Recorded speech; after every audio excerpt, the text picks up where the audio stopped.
Hi everyone, I'm live with the Title Tuesday tournament. I just had to watch that free kick, which was horrendously executed by Eriksson and Kane. So the program today is gonna be there's gonna be some really tough opposition. It's the special Title Tuesday event. Chess.com has had some problems with their code. A lot of the Title Tuesday events have been cancelled the past couple of months. But now it's fixed, and they're trying to do some kind of celebratory, or at the very least, we're sorry we got it wrong, tournament with extra prizes. And there's a $2,000 first prize, which means there's going to be tons of good players, which also means I don't really stand a chance. I'm so slow playing on the internet. I'm going to try to play good, and then maybe I'll fail. Possibly. I think there's a 2-second increment. It's 3 minutes and 2-second increments per move. So I should have a chance at playing some decent chess. But we'll see. Thank you to Magic Andy for the 3-month resub.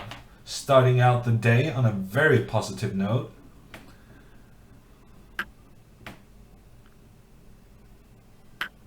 And Goethe has to get stuff done. There's so many people in the chat already.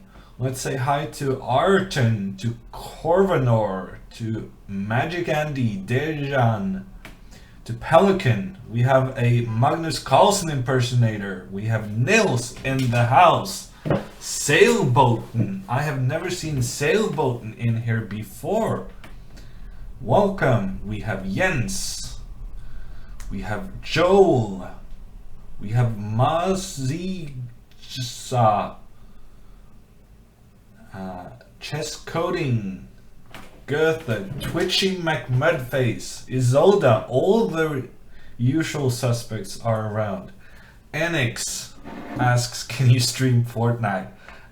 Yes. I do have another Fortnite stream coming up. I think it's going to be the last one for some time. Yesterday was a lot of fun, and I really think I am improving. Yeah, Fortnite is. I gotta do some chess. And a reminder from Moobot that all Twitch Prime members can now buy bits 80% off their price. To be honest, I just did it myself. I registered for Twitch Prime and did the 80% off bits offer. So I'm gonna be dropping some bits on Alec the coming weeks. That's my plan. Dance with me says, oh my god, it's Hammer. Yes, let's do some Hammer Time emotes to get the day going. Buy one, get one free is very excited for Title Tuesday. Yeah, it's gonna be interesting. I really hope that I can stay close to the top so that I get some very good players. But I have a feeling this is gonna be a tough day. I'm really trying to downplay expectations because I played a tournament, a Blitz tournament in Oslo this weekend, and it was horrible. I mean, I was blundering pawns and pieces and losing. Yeah, I was losing against people I shouldn't be losing against. It's tricky. Aussie in the house. Laia. Ender. Daddy Cool. Actually, I'm very happy. The chat is being. It was pretty dead yesterday playing Fortnite. I understand that maybe it's because I was playing in the middle of the night. But I'm so happy to be back streaming chess. and actually having some people, some activity in the chat. Ah, we have the bear from Ukraine, the Dynamo Kiev fan.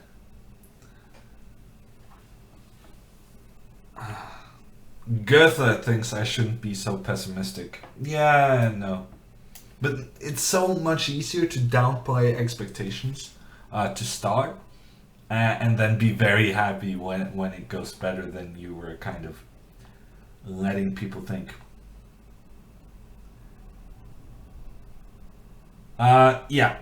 So what I'm gonna do now, the tournament starts in 20 minutes. I'm gonna play some practice games, and normally for the Arena Kings tournament, I'm playing practice games against you guys. But this time, actually, I'm gonna do something else. I'm gonna play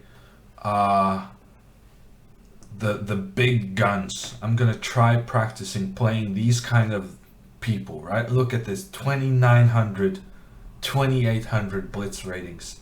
This is the kind of thing I'm gonna be up against today. So I need some huge opposition, and I just realized that my settings are for taking any game I can get.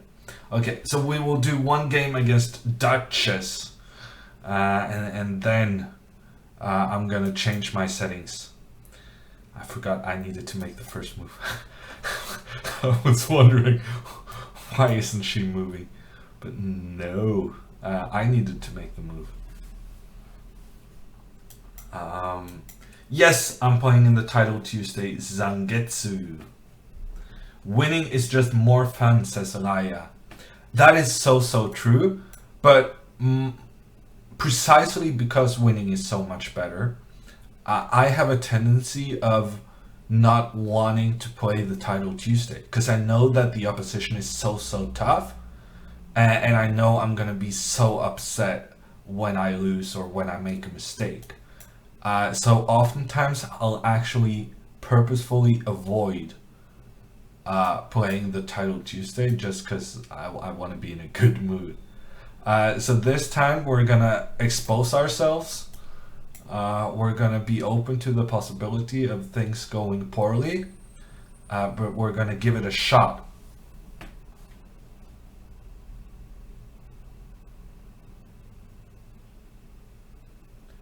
Is this theory? Asks Floyd. No, I don't believe this is theory. Just play good moves, says Ozzy. Main in 3 says, you didn't have that attitude yesterday. Yeah, no, that is true. But I find it easier losing at something you're not supposed to be good at. And that's also why Fortnite is fun and relaxing, right? Because you don't really care how it goes. And that is the key difference. Getting upset makes a good stream, says Zangetsu. Yeah. No, in that case, you're in for a treat, people. If you want to see people getting upset, I think this is the stream to watch. Hammer time, says Perpetual. Stalemate. Let's do a couple of more hammer time emotes. And Bear from Ukraine with a 3-month resub. Thank you. And we got the hammer going. And Dynamo Kiev has beaten Shakhtar. I'm guessing that's a big deal. Let's see. Shakhtar is usually in the Champions League. And Dynamo Kiev, I think, is usually, well, not in the group stages at least. So that means probably big result for Dynamo. Gotta love the hammer rage. Been looking forward to this stream for a long time, says Maiden 3. Okay, I didn't realize my rage was that popular. And Alec is in the chat. A shout out to Alec. Watching Hammer in his element. Yes! And Alec, I have gotten my Twitch Prime subscription, and I got the offer for the chairs. So you got some bits coming your way the next couple of weeks.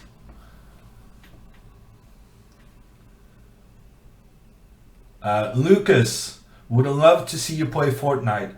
A bit longer heads up next time would be appreciated. Yeah, okay, in that case, I'm gonna give a heads up that I'm playing against, or not against, I'm playing Fortnite with Alexandra Botes this weekend on Saturday. My last Fortnite stream for a while, I would think it's gonna be Saturday at 10 p.m. Norwegian time with Botes. So she tells me she has 2 kills in one game. I have my record in solo is 1 kill in one game. So she used to be infinitely better than me because I recently managed my first kill. But now she's just twice as good as me. So we're both gonna contribute in some duos. I'm gonna alter my settings so that I get slightly tougher opposition for the next game. Liam is very happy about Fortnite with Botes. Goethe wants some warning before screaming. Yeah, that's gonna be tricky. That's gonna be very tricky. And a shout out to Jackie the Swede, the $5 donation. I missed that.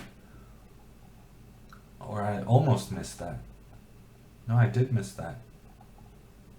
Thank you.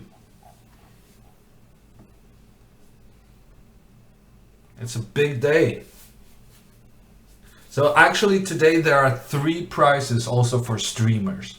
So if I'm gonna be a little bit cynical, those are the prizes I'm going for. 3 prizes for top viewed streams, and then there's 1 prize for the most popular stream, not amongst the top 3 viewed. So I'm guaranteeing entertainment today. My goal is to get the streamer prizes, and to get those, I'm gonna try to be super aggressive. I'm not gonna be like my normal going exchanging into end games. I'm gonna try to do some attacking chess.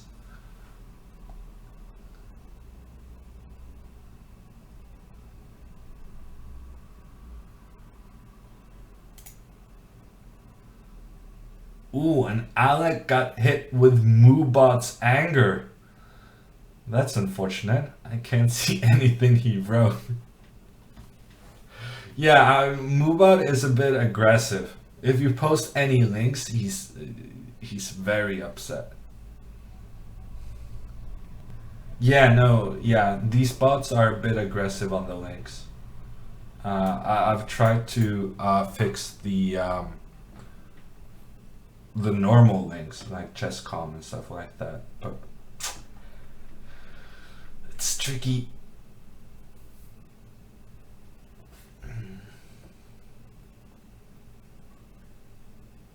Wow, the chat is so insane. I'm actually having trouble to keep up. Normally that is not an issue. Perpetual stalemate. You can choose to permit Alec TV. Yeah, but I'd rather kind of solve the problem at its source rather than having to give these special permissions to 200 regulars. Okay. I'm starting to see what's gonna happen. People are playing quickly. So I'm gonna have to speed up in the openings because people are playing quick. And then I need to remember my opening theory, which I'm having trouble with. I think you're supposed to give this check, and honestly, I never remember why. I think it's because the pawn is no longer protecting the queen. I think that's why. And then there's this line, which is supposed to be fine for black, but every time I go into this, I end up in so much trouble. I think this is how they play.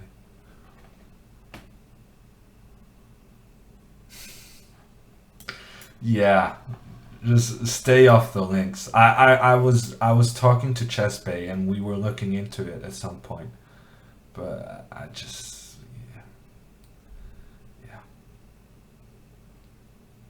yeah. No, this is what happened every time I played this line. I mess it up. Yeah, okay. I should have taken this pawn, and instead I've blundered this one. I think I just got to stop playing the Caro-Kann because this is horrible. I mean, the guy hasn't used any time and I'm already lost. Oh,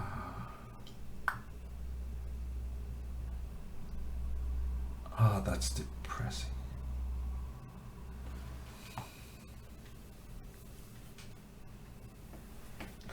If I move the knight here, which is what I'm supposed to do, then I lose the rook, which is why I'm supposed to take here. Partly it's because I'm taking a pawn, but also it's because I'm able to respond knight f5. Thank you to buy one, get one free. 500 bits. I believe in a top 10 finish. I'm not sure you saw how this game progressed before you saw that. Before you sent that, but yeah, that's okay.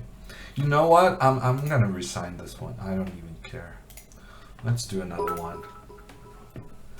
Raven Thomas with the 1000-bit chair. Thank you.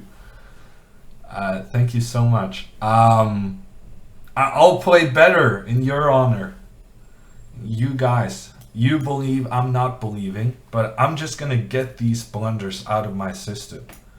Half an hour now blundering stuff, and then when it gets going, I'm just gonna be at my A game. Maybe I should probably be playing openings I know. Made in 3 with the 510 chair. Thank you. I must admit, I have never gotten this many chairs ever in a stream before. So I'm already feeling much more confident about this. This looks good. What is going? Huh? Okay. So apparently my guy wants to blunder a bit as well. I'm not sure what happened there.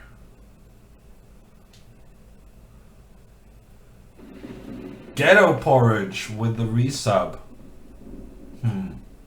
I changed the text from white to black. Maybe I should change where it's striking down. I'll put it in the middle of the board. That's more fun. Just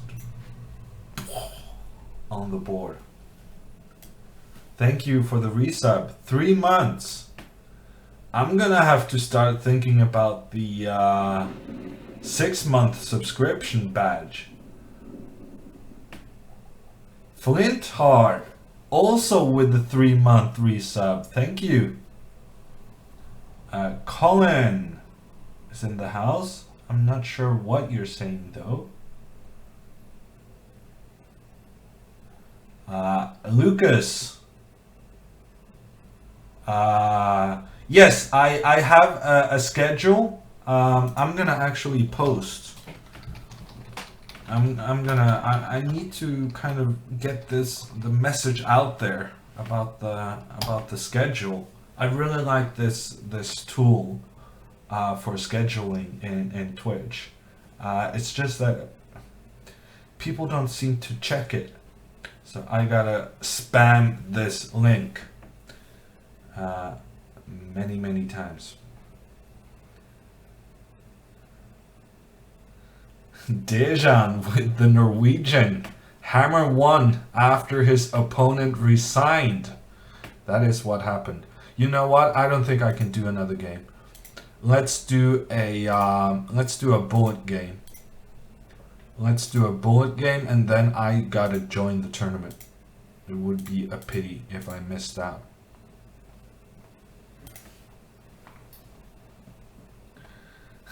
Colin asks, "Hey, can you beat Sven?" I'm assuming you mean Magnus, whose legal first name is Sven Magnus. And I can beat him. I have beaten him in the past. But he's a tricky guy. World champions tend to be that way. Okay, I'm not the only one blundering all my pieces. I take some consolation in that, truly. I'm not the only one giving away all the pieces. I'll take this one. I'll go here. I don't mind. I'll chase the knight away. Another pawn. Yes, please. Don't mind if I do. I'm actually a bit nervous about some kind of queen getting into f3. Kind of nervous about that. Actually, I'm very nervous about that. This really shouldn't have been this complicated, but here we go. Okay, now we got the queen exchange. We got the passed pawn. And we got the tricky opponent. We got the tricky opponent getting me to blunder stuff. Ah, such a tricky guy.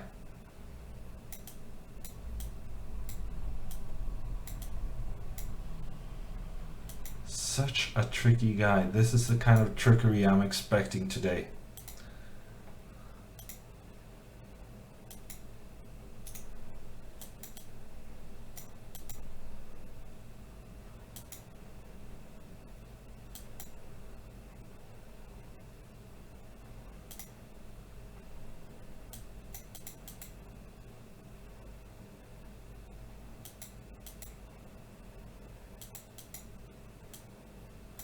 Oh, and I'm blundering.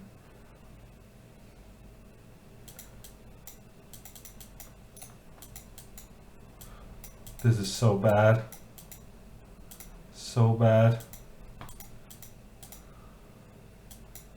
So poor.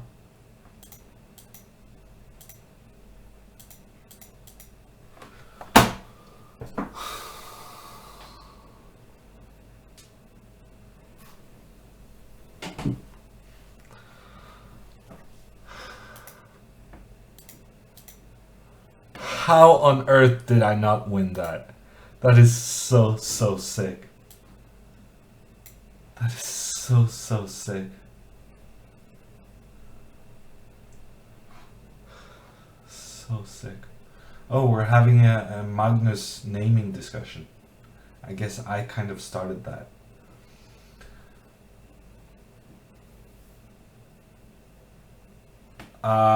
Focalius suggest having the stream currency, the loyalty currency. Yeah, I know I'm one of the richest people when it comes to chicken fingers in Alex stream. I know it exists. I'm not sure I'm interested, but if people speak up at this point, I'm willing to look into it, depending on how many people start screaming that we want a loyalty currency. Yeah, no, I part of the problem, I guess, is what you're describing, that Simon doesn't really know what he wants to do with it himself at this point. And the thing is, I'm happy to play anyone. I don't want there to be kind of a currency for playing against anyone. I have time to play any challengers, and so therefore I don't really feel the need to have the currency. Okay, so this is a list of people in the tournament. We have Nepomniachtchi, the first seed, I don't know who this guy is. We have Andrejkin, the third seed. Both of these guys are born 1990. That is the same year as me. It's the strongest year of chess players ever. It also includes Carlsen, Vachier-Lagrave, and Karyakin, amongst others. We have Oparin as the fifth seed. Naroditsky. We have Adriasian, whose team recently won the Pro Chess League, so he's coming off of a big win. Shugirov is good. We have this American kid, Sam Sevian. Wow! Maxim Vachier-Lagrave is ranked 16th. 16th in the Title Tuesday. The beast. If I would say the favorite in this event, and he's ranked 16th. That is so sick. We have Georg Meyer. We have the promising Iranian kid. We have, I think it's Dominguez. He's one of the very best. It's a who's who of insanely good chess players. Paco. We have Paco, 27th seed. Bassem Amin. It's so strong. Okay, I'm getting a 2200 in the first round. I really should be able to win this. But I'm guessing it's some kind of a kid from Azerbaijan. He doesn't look very old in his profile photo. I'm just gonna do this without thinking too much about it. I actually played this line against the Iranian kid in the Olympiad, and I got a pretty good position. I don't really remember what I did to get that good position, but I'm gonna try to recreate it. I'm actually having sorry guys.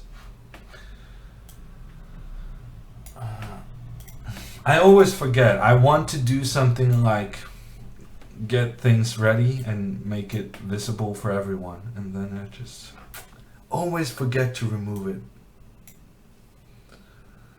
Okay, so I promised attacking chess, but here I'm just going for the early queen exchange.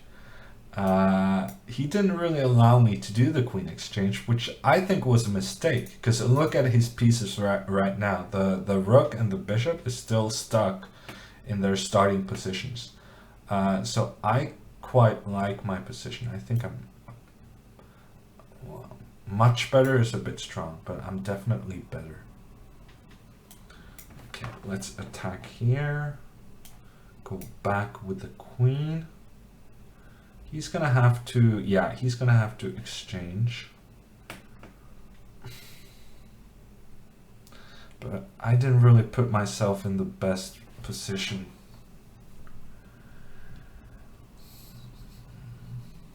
Yeah, this bishop move was pretty pointless.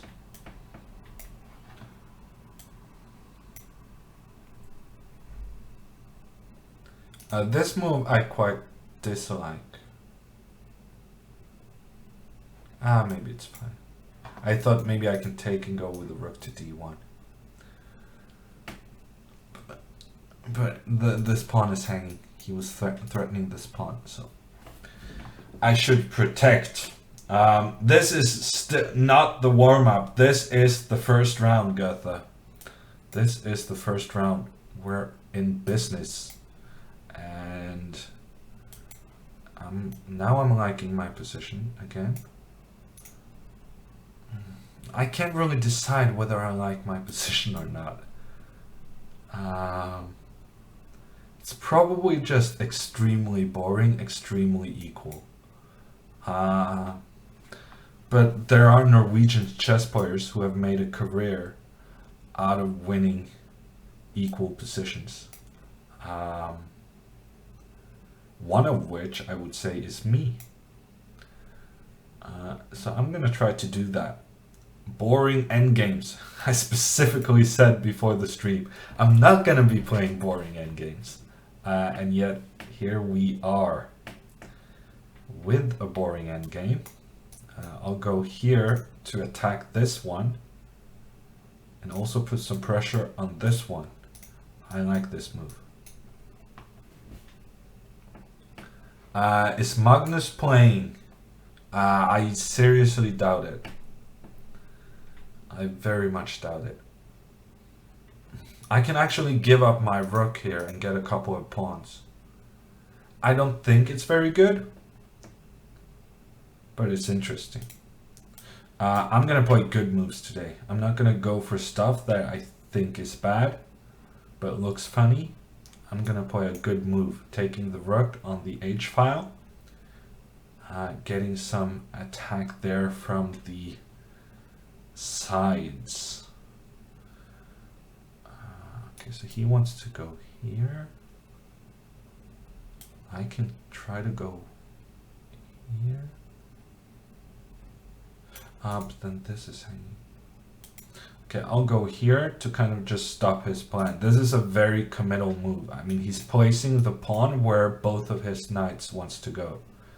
So by just stopping his plans, I'm kind of thinking that he's gonna do something desperate, because the plan, honestly, probably isn't very good. My pieces are in good positions. My pieces are in very good positions. I just don't know how to proceed. This looks good.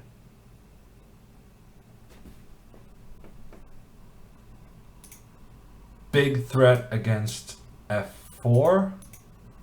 And there's no way for him to protect it. He has so many pieces around here, but none of them are able to protect the pawn on f4. So he's just gonna give it up. He's just gonna run away with his king. But now I'm a pawn up. I have 2 passed pawns on the king side. I think this is gonna be a good start to the tournament. I'm 30 seconds down on the clock.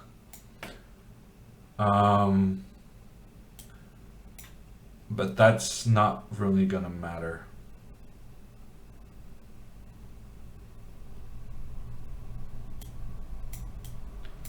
Okay, I'm giving him an outside passed pawn. I realize that's not optimal, but I'm not sure I had a choice, and I also have some pawns of my own. So it should be fine.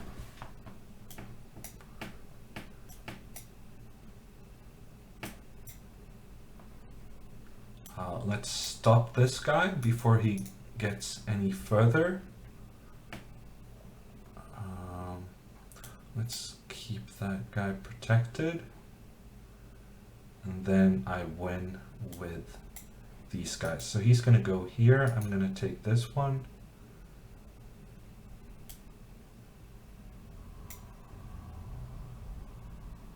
I kind of just assumed that with these 2 pawns, I'm gonna win the game.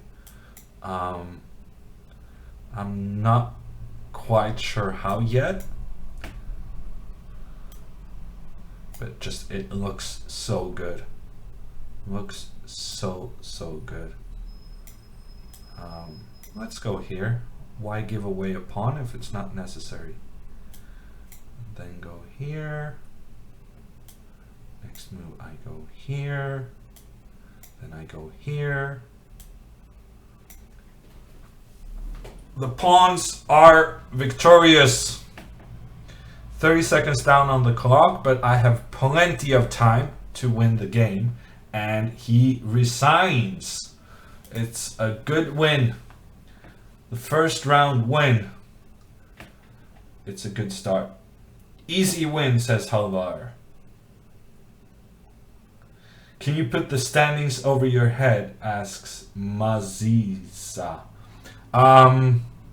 Yeah, no, I don't think that's gonna happen, because when you go to the standings, it just shows you the guys in the lead. And honestly, I don't think I'm gonna be in the lead, so I'm not gonna spend energy trying to get the standings up there. Click the board to get some wood, says Perpetual Stalemate. Yeah.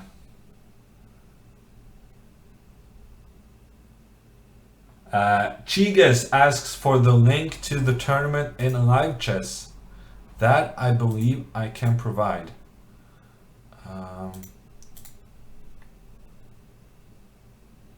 I think so, at least. Is this the link to my game or to the tournament? Oof, I really should know how to do that. 362 players in the Title Tuesday. That is pretty insane. 362 players. So this tournament is only open to title players, people with a FIDE title, and yeah, having 360, that's pretty good. Alec is starting his stream, so I'll probably pop in when I'm done. Good game, says the bear from Ukraine. It's a good start. Let's go from Raven. Well played from Twitchy McMudface. The pawns look good. It was a pretty slow start to the game, but after a little while we got those pawns rolling.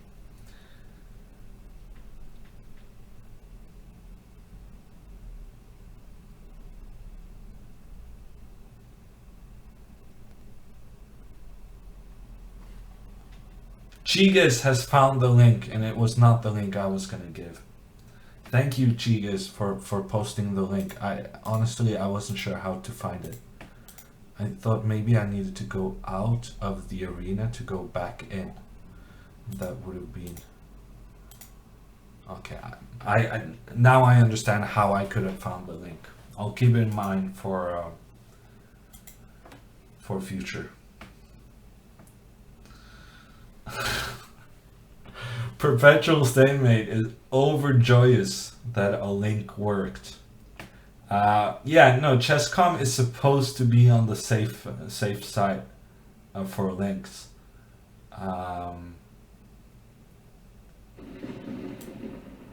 Nathan with the sub, thank you. Gifted by Chess Gamer Tag. And there are 3 gift subs, all of which come from Chess Gamer Tag. Thank you. Are you gonna tell us a bit about this Nathan person? Because I know that you gifted me a sub to his channel yesterday. And I didn't really understand what it is he's streaming. 1 out of 1 doesn't get much better than this, says our bear from Ukraine. No. 1 out of 1 is a good start. Thank you to Espen or Festben for the resub. 3 months resub.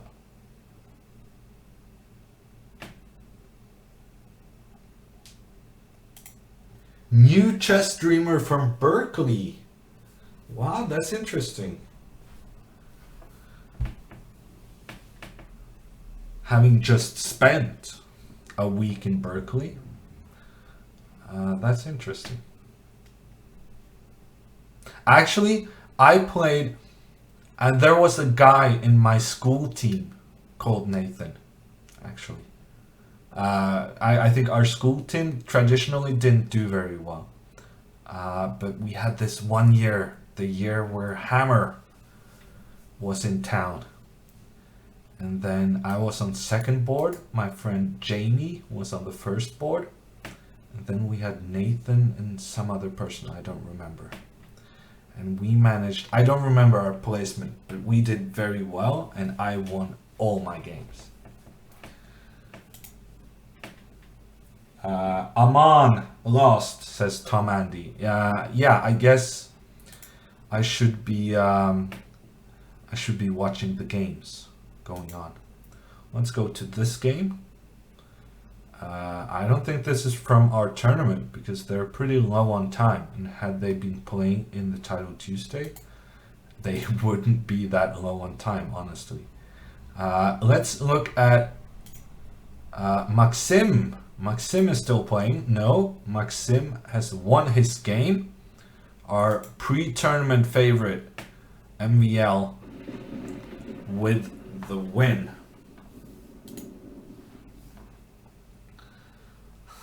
Thank you once again to Chess Gamer Tag and his gift sub to Danny. Ooh, tough game. Black against Yevgeny Tomaszewski. I've played him black against him a couple of times before in the FIDE Grand Prix. So I'm not without a chance. Although that was kind of not what I was expecting. What just happened?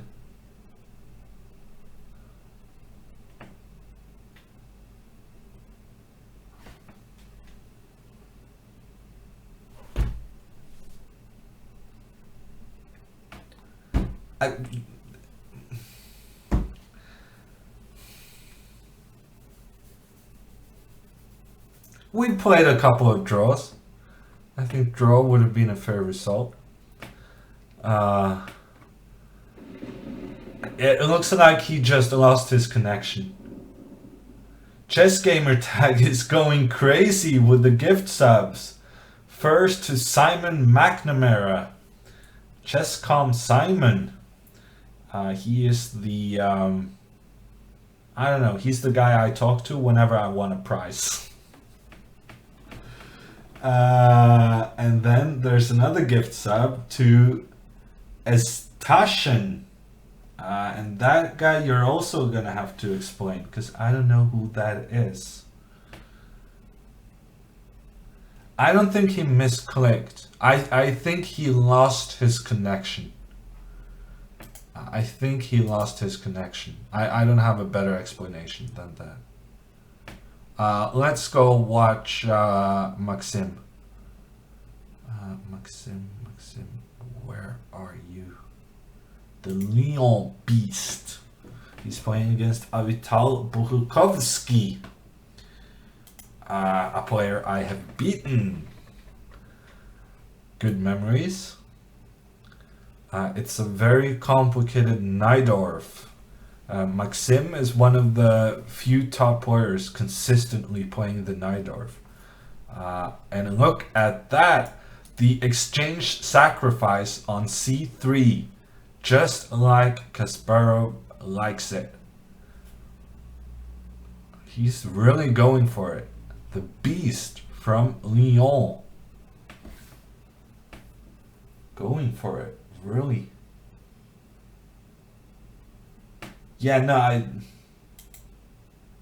I think he lost his opening. No, I think he lost his internet connection. I don't know. I don't really mind. It's a free point and I don't have to blunder things. So it's a weird way to win, and honestly I wouldn't even call it winning. But on the other hand, you don't have to play a stressful game of chess, and you get the points, and you get to play against someone good in the next round. I can live with that, and we get to see MVL being a beast, sacrificing the exchange on c3, showing us how chess really is to be played. I think actually he's doing very well. Because this knight is not really doing much. This knight, I mean, it's standing in front of the king, but other than that, this knight is so poor. You really would like to have this knight over here, but there's just no way that's gonna happen. And here comes another one. I'm not sure about taking this bishop. Bishop e2. I guess now knight a4, then c4, and then some kind of exchanges on c4. Actually, maybe c4, b5. That would be cool. b5 is interesting. And he goes for it so quickly. And now the check. Move the king. Take the rook. take back. Take king here. So it's no longer an exchange sacrifice. Now it's a pawn sacrifice. Black is a pawn down, but he has the bishop here, and he's threatening the pawn on h4. So probably you should go h5. But then black gets a good square on g5. f4 I don't like.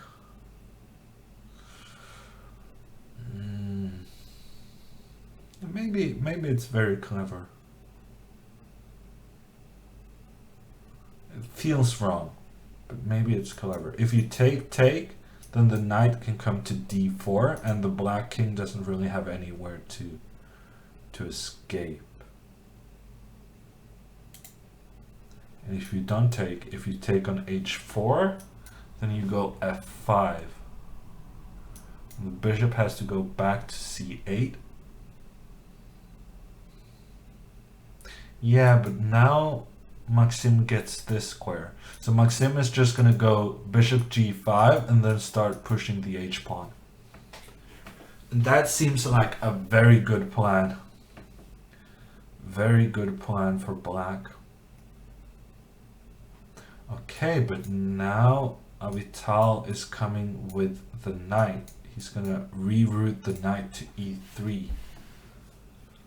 No, he goes a5. I was not expecting that. Such a complicated game. Avalanche says, Hammer, are you playing the arena? Yes. Well, no, I'm not playing the arena. It's the Title Tuesday. So in the arena, there's not a set amount of rounds. Whereas in the Title Tuesday today, there are 10 rounds. Okay, I didn't actually realize there were that many rounds. 10 rounds in the Title Tuesday. We're going to try to find a fair winner in those 10 rounds. One of the big candidates is, of course, Leon Beast, Maxime Vachier-Lagrave, and he has a good position, I think, against the Israeli Avital Borukovsky. But it's very complicated, very difficult to tell what's going on.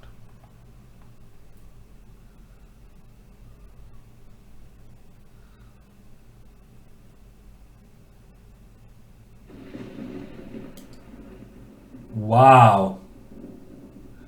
Jens Jensensen with the $25 donation. That is a new record. Or maybe not, because Chessbay is Chessbay usually holds all the records, but $25. Wow, thank you to Jens. That is a big donation, and it's very much appreciated.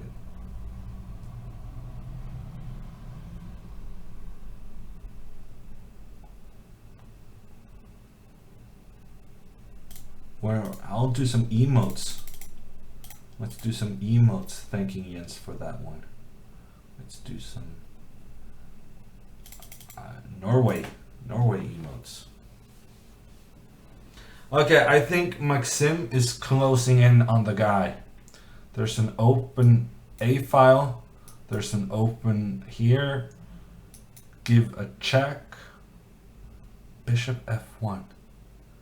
Rook D2. Give the check.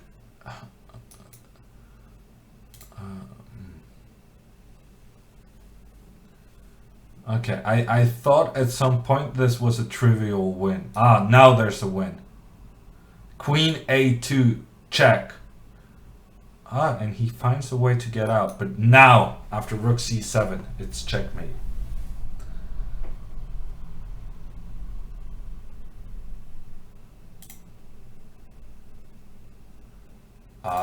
A big win for MVL. A good win as well. Very, very cool with the black pieces in the Najdorf. Let's see if there's anyone else around.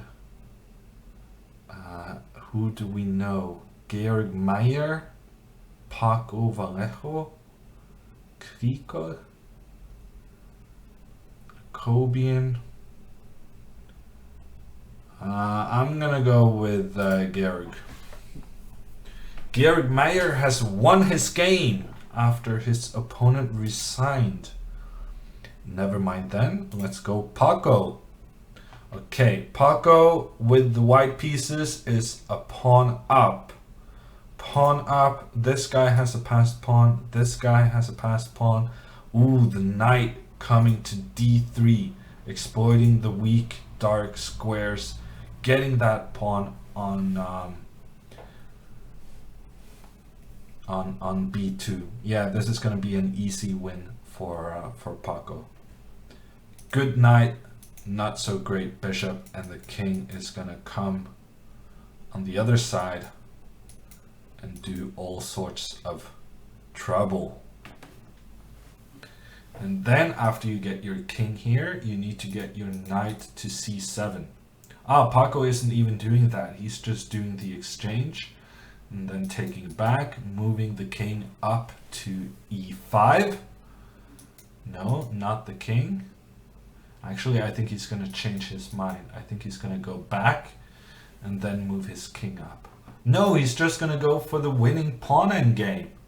That's also a good idea. Just go here and take this one. Kind of embarrassing if it's not winning. But it is winning. So Paco is doing just fine.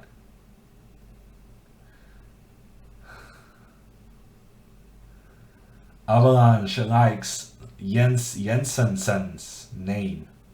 I've struggled with it a couple of times, but now I got it. I really got it down. Jens Jensensen. Jens Jensensen. Thank you for the big donation.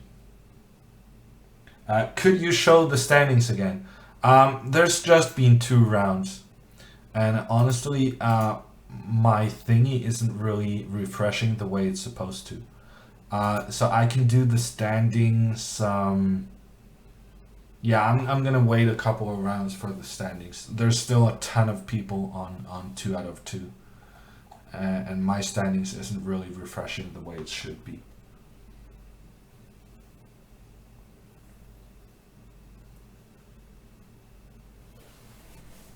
Maiden3 asks, what's the best option of sharing bits or making a donation?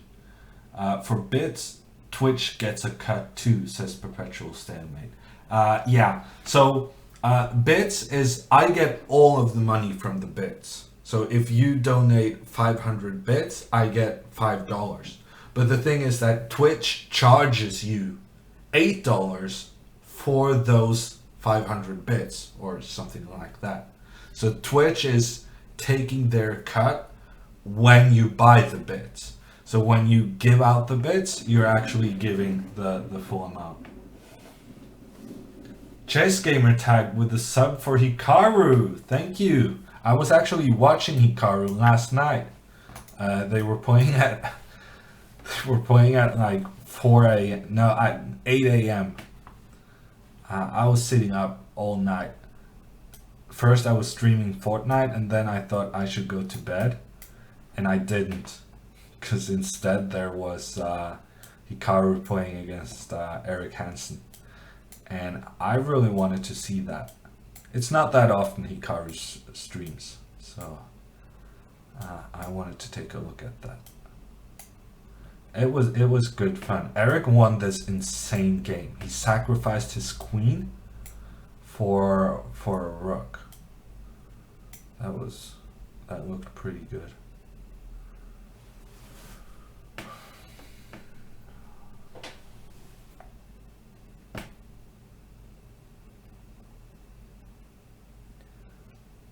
Yeah. I don't know how to play this. I think you're supposed to go here.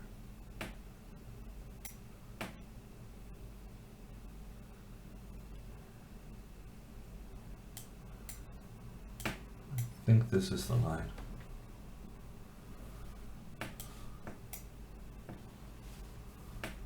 looks a bit better for white. I don't know.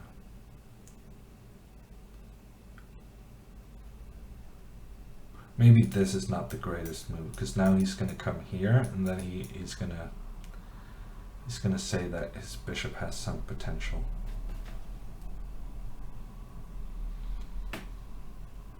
Yeah, I'm regretting playing this, but otherwise I think I have a good position.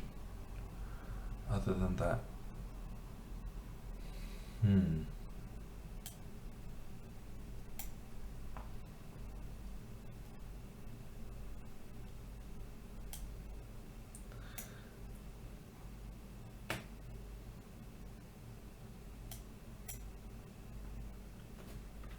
What just happened here? Surely this is better for me, no? This has gotta be better for white. It goes against all principles I have learned about chess if this is not better for white. But I think he could have gone knight a5 instead of going bishop h5. He's basically just exchanging himself into something with a bit of an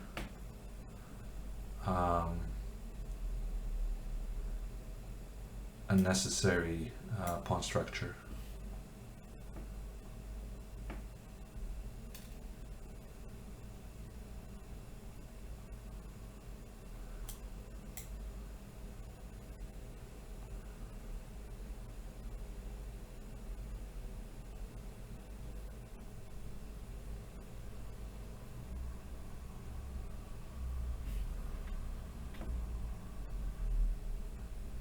He's gonna have to go rook c8 to protect this, or rook c7, basically the same thing. Then he's passive. I gotta watch out for rook c7. Now he's threatening c5, but I think I can go b4 to stop that c5 threat.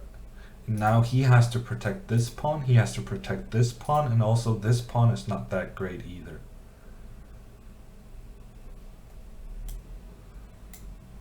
Now I'm just gonna go up here.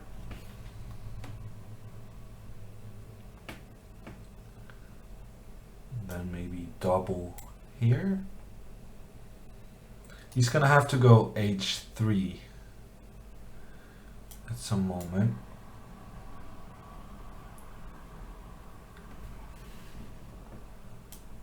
Okay, he didn't go h3. I think he's just completely lost. I really don't understand what he's doing. He has absolutely no way of playing this position. He has to go... Okay, he has to go king f7, I guess. King f7, f5, rook e8. If rook e8, then I just go queen d3. And I think it's very unpleasant for him.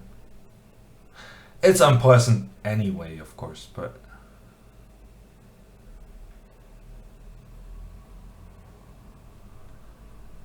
You know what? Rook e8, I'm just gonna go here. No. Rook e8, I'm gonna go here, then here. I have a magnificent rook endgame. And if he goes king f7, I'm gonna go, I guess maybe queen d3.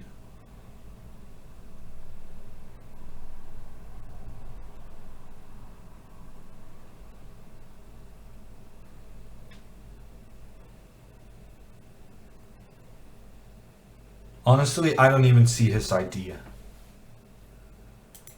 I guess it's rook e8 here. No? Did he miss that that was a check? I mean, what is going on in this game? Okay, that was unnecessary, allowing rook e8. That was so poor.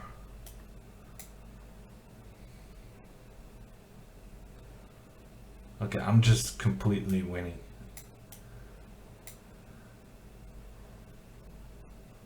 I really don't understand what was going on in this game, but he's gonna have to play a5. a5 takes rook a7. Ooh, he's going c5. I missed that actually. I shouldn't have taken. If I mess this up, I'm gonna be so upset. Okay, so he can give a check and take this one. But I think I'm winning on the other side anyhow.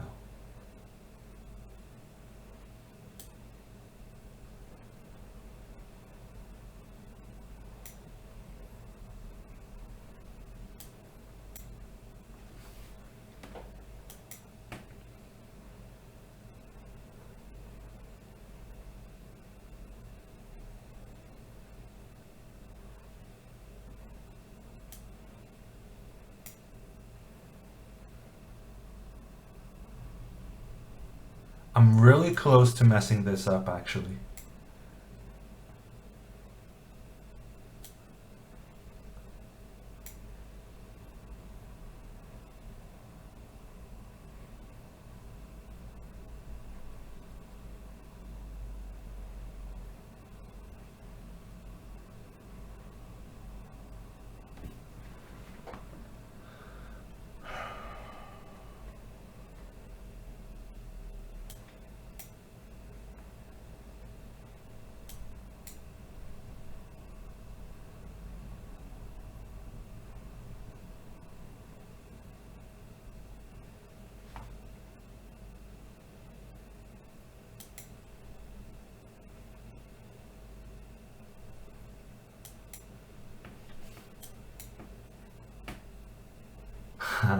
I actually did mess it up.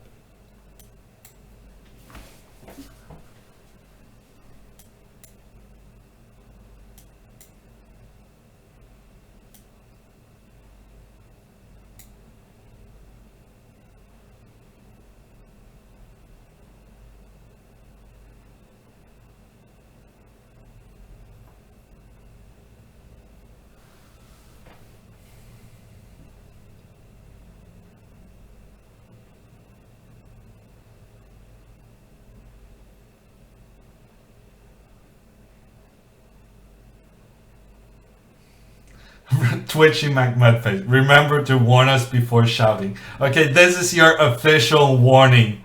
There's gonna be some shouting after this game. This is your official heads up warning. There's gonna be shouting. It's gonna be loud. And it's gonna be angry.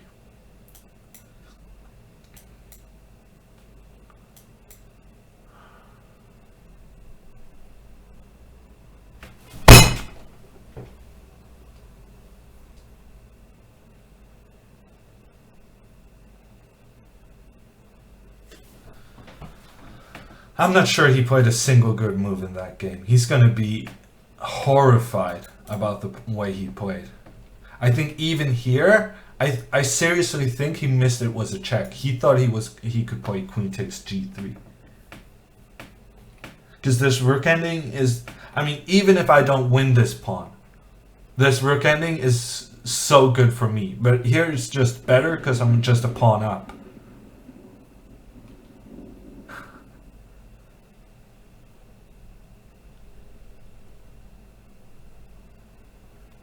One of the most easily winning rook endings in the history of the world.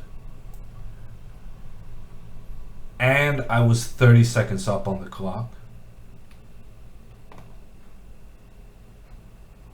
Just go with the king. And then f5 if he goes here.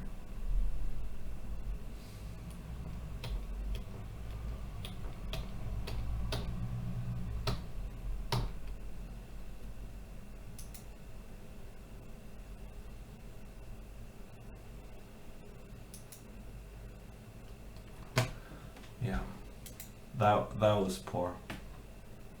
Hi, Yusevich.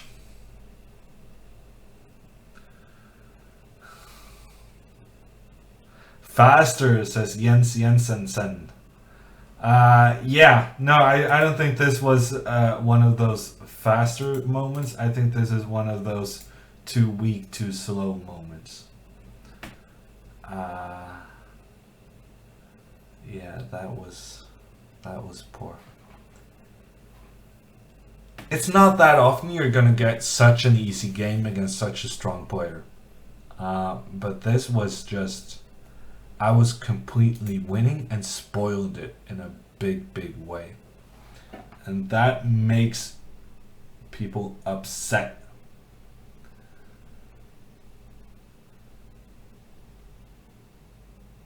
Dejan agrees that he probably missed it was check.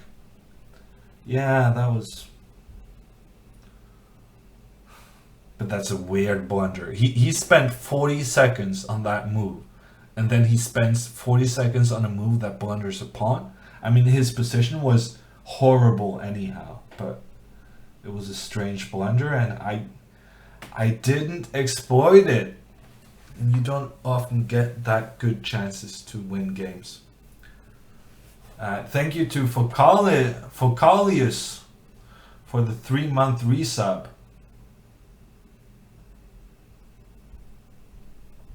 Yusevich says there's a glitch on Chess.com with the standings. Yeah, I think maybe they fixed it now. Because at the very least, I see a lot of people, very good chess players, on 3 points.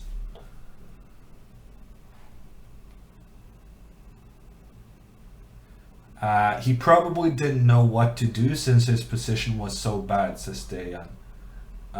Yeah, I agree. Yeah. His position was really bad and then he blundered. That's often how it happens, actually. That it's easier to find good moves in good positions than finding good moves in bad positions. Simply because in a bad position there are no good moves. You have to go with the least bad option instead of a good option. And that's honestly not very motivating when you sit there thinking. Yes, it was Sam Sevian. I played him once in Rotom Cup. I was very impressed with him. We had a very, very complicated pawn ending. Probably he was winning at some point. But we were doing some post-game analysis afterwards. And the kind of lines that he had calculated, I thought was very impressive. So I think he's a big calculator. But here he didn't really get to calculate anything. He just ended up in this horrible positional mess. And I let him get out of it. And normally you land in a horrible positional mess and you lose the game.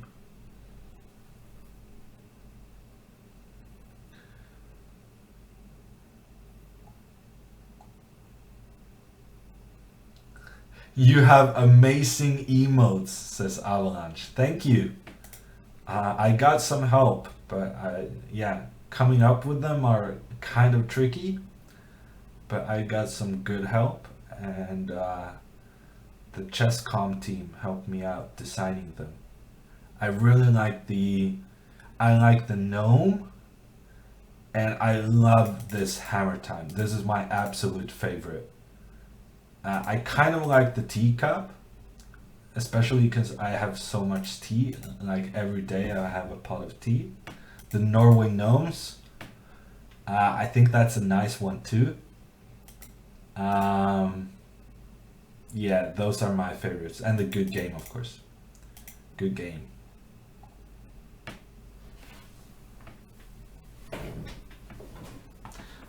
We're waiting for the next round. I'm not sure what the holdup is, because to me it feels like the next round should have started. We're gonna take a look at other guys. MVL has won the third round. Who else do we care about? There's one game still going on. And King D5, King C4, I guess. It's a pawn ending, but white has the opposition and this pawn is holding back the black pawn. Should be a draw. Should be a draw. Ah, maybe you shouldn't go here. Probably it doesn't matter, but clever play.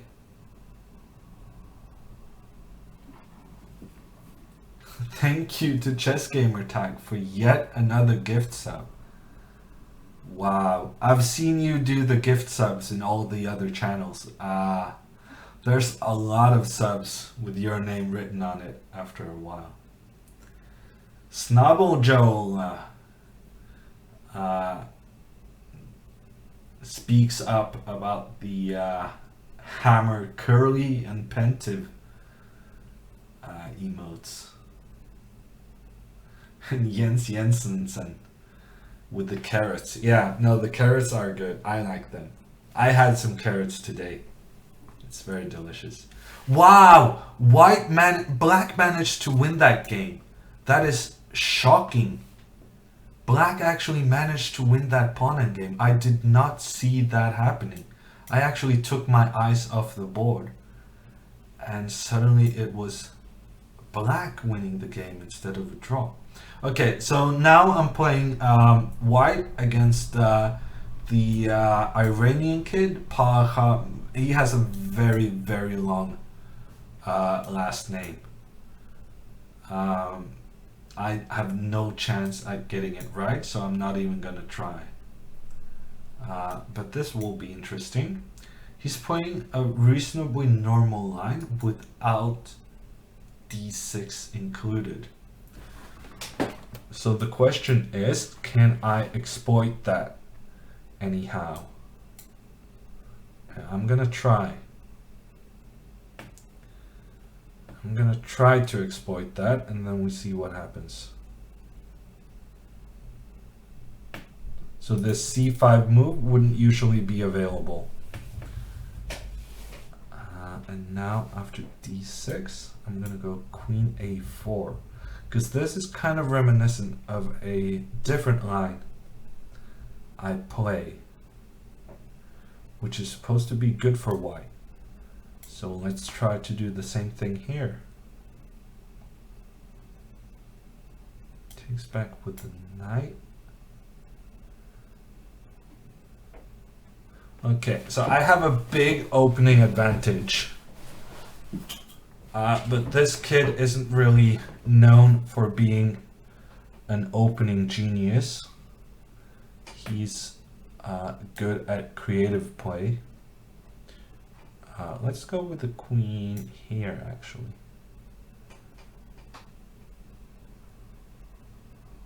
So now he's just giving up a pawn. And to me, that just means he's pretty desperate. I think he hates his position.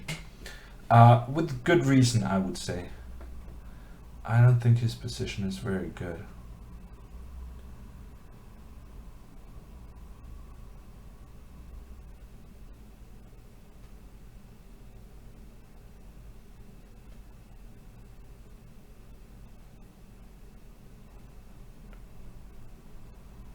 I'm just gonna go here. It's not the ideal spot, but we'll try to make some use of this knight.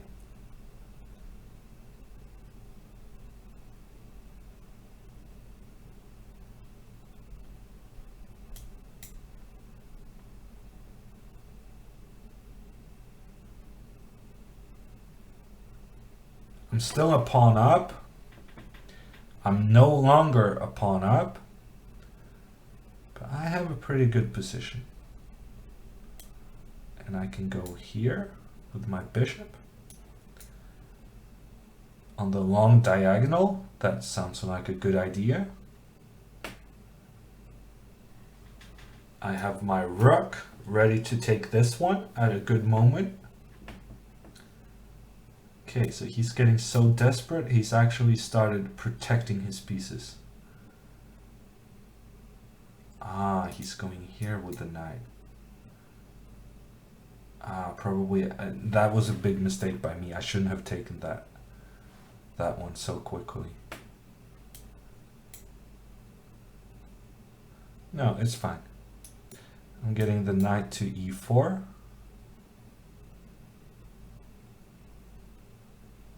Oh my, I'm so winning again. I mean, I cannot phantom a world in which I'm not gonna win this game. Which means I'm nervous. Because when I think not winning is not even a possibility, it usually means I'm gonna mess things up. You know what? I'm just gonna go here. It's a very weakening move, but I think I can allow myself to do it. Because he doesn't have any good squares to put his queen. My queen is very offside. So I really should get it back into play. But other than that, I think this is okay.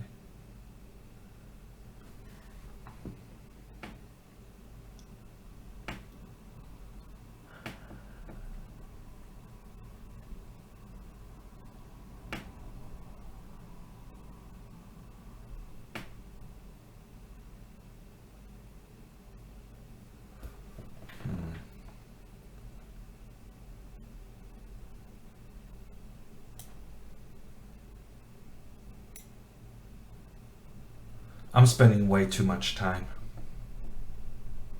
I have a massive position, but rook d5, that was my idea. I forgot what my idea was.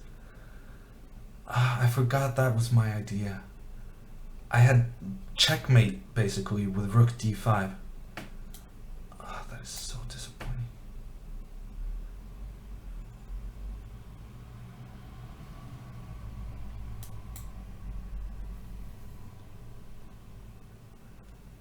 Okay, I'm threatening this, I'm threatening this, I'm threatening this.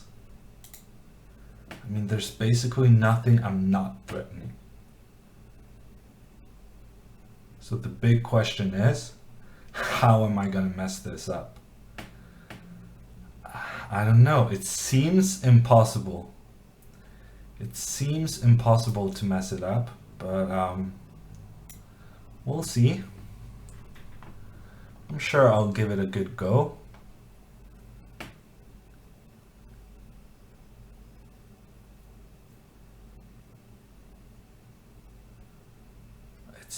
It seems so impossible to mess up, but I know myself. Okay, he's gonna go here. I'm gonna take this one.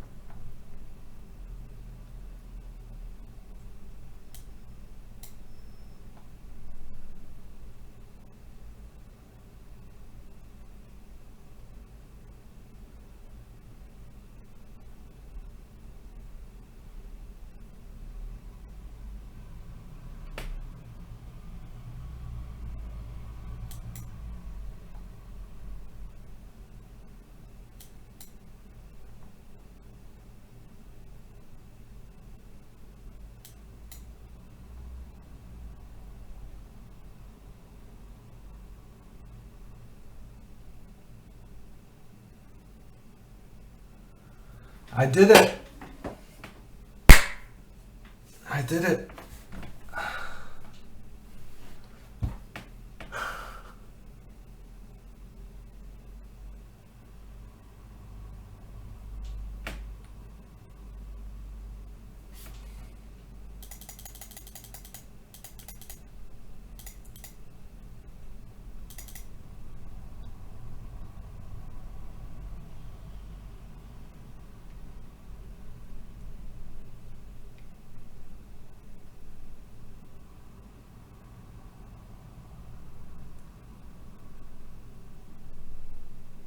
I mean, it's impressive, really.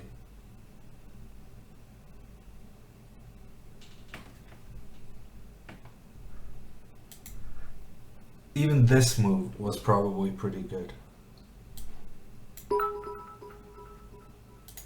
Queen g6, rook d1, bishop f1.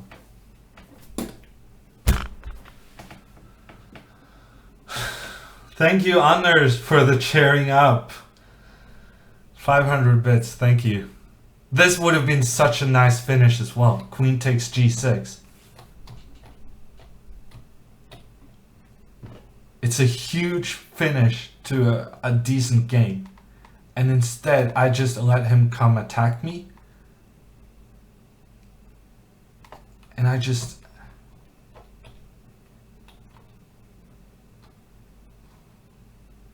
I mean, even taking this bishop, then I'm 2 pieces up. Taking this bishop, I'm 2 pieces up. I don't really need to be afraid of this check, because I can put the bishop in between. Unbelievable. I can just take the bishop. Why not? There's probably 5 different moves I can play as well.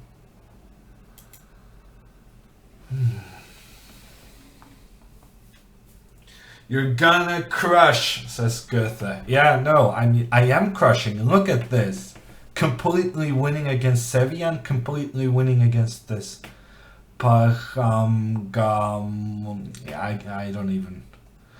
not even gonna try. Completely winning so easily.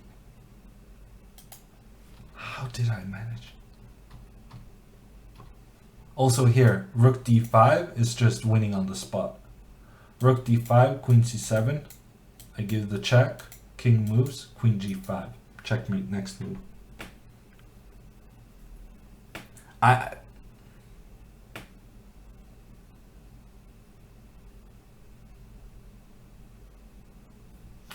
Yeah, rook d5 wins instantly. And that was even my plan. When I played f4, I thought, okay, I push him away from this one.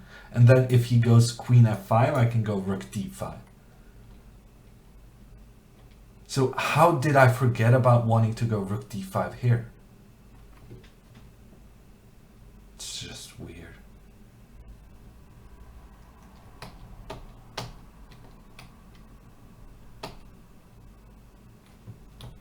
No way to stop me.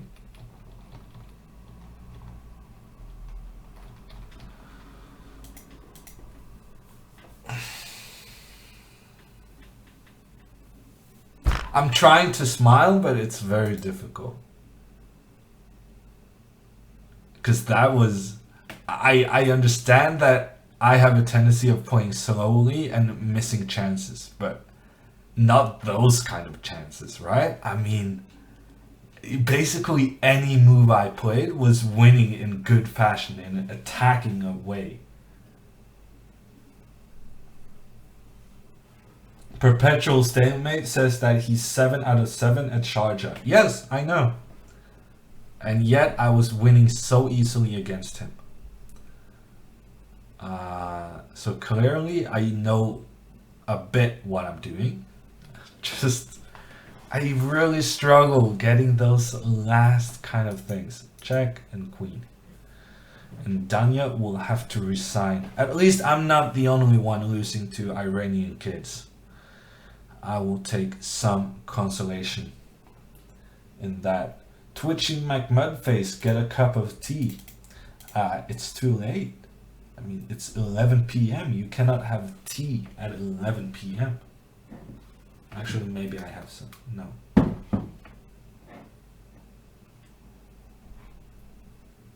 Masiksa asks, why not takes on f5 and queen h6? Yeah, no, if I go e takes f5, I can't really get up the board right now. Actually, I can.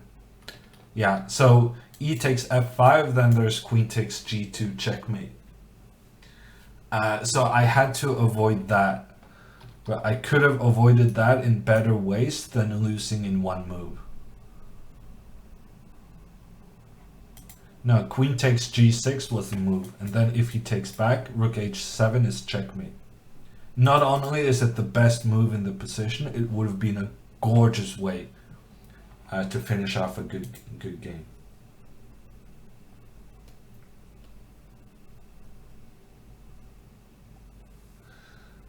Forgot my name suggests I can get some good tea from Iran. Yeah, never mind that.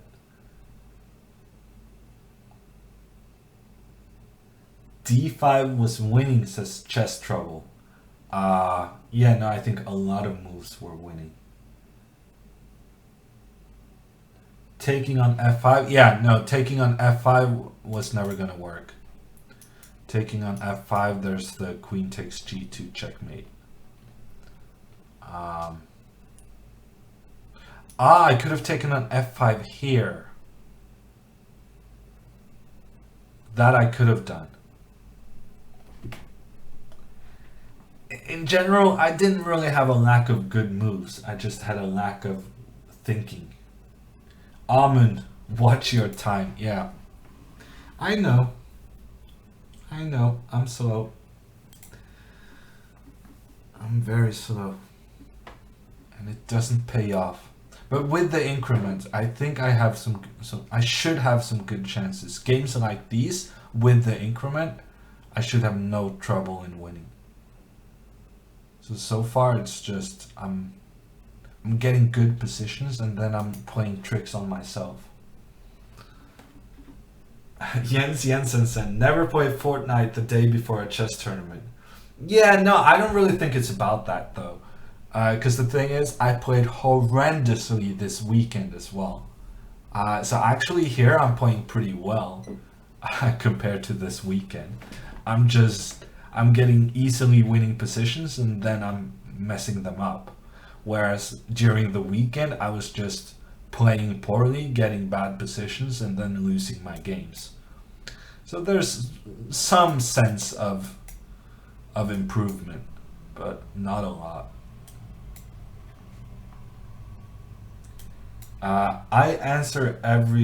Starts every answer with yeah, no. Okay, I'll try to stop doing that.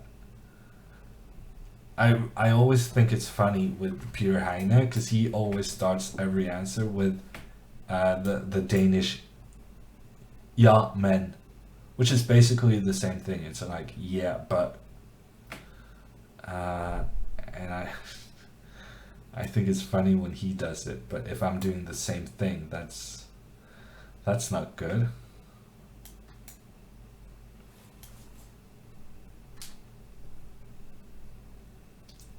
Yeah, no, he doesn't do that, says Santiago. That's funny. I'm gonna go here. I don't really see a reason not to. I'm blocking white from playing e4, taking control of the center. That sounds to me like something I should be doing. Okay, queen d3. That was a good move. Maybe I made a mistake.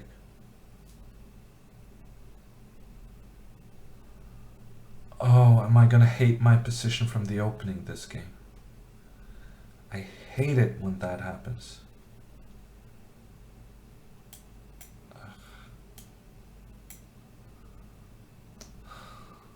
So normally you have this great square on b4, and now I gave that square away for nothing. For nothing I gave that square away. So now I just have a terrible position. Speaking of which, why did I give that square away? It feels very unnecessary. Okay, I'm gonna do this. It feels so wrong and so weakening giving this square. But when you hate your position, it doesn't really matter what you play.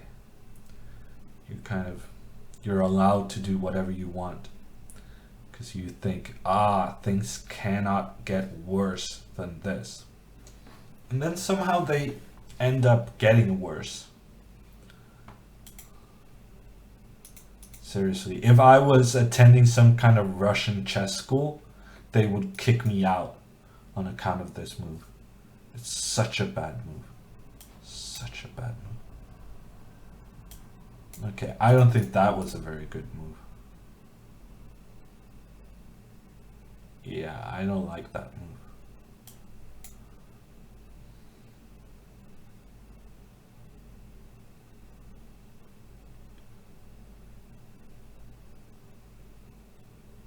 Okay, he's gonna take and go knight e5.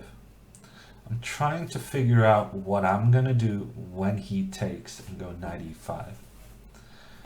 And I'm still undecided. Okay, knight g2. I did not see that coming at all. Knight g2. It feels like another bad move. I'm gonna go c5. I need to open some lines and get some places to put the rooks. So I want to challenge to the center, and I also want to get my knight into play. Take. Okay, I have to take with this one, I guess.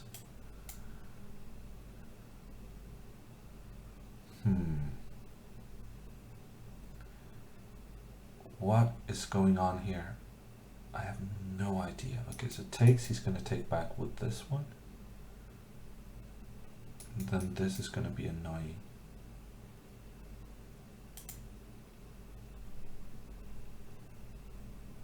If I go here, he's going to go here. This e3 move is actually very strong. Very good move. Ooh, hammer time. Okay, he can just take with the e pawn. That is so poor. Again, so poor. I was just thinking, okay, he takes with the g pawn, then I take this one. But he can both take with the g pawn and take with the other one. And it doesn't really matter. He's just getting a free pawn. The only thing I'm getting in return is a square on b4, but who cares about that square? Ah, so bad.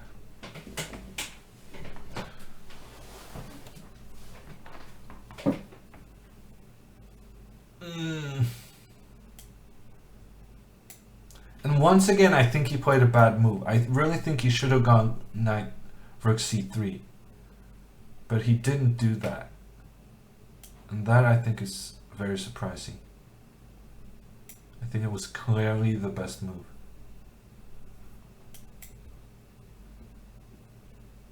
I think he's given me some chances to defend this.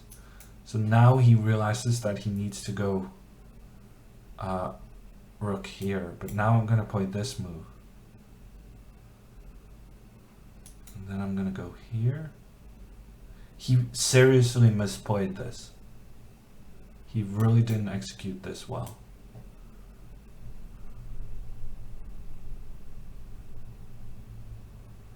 Maybe he can take.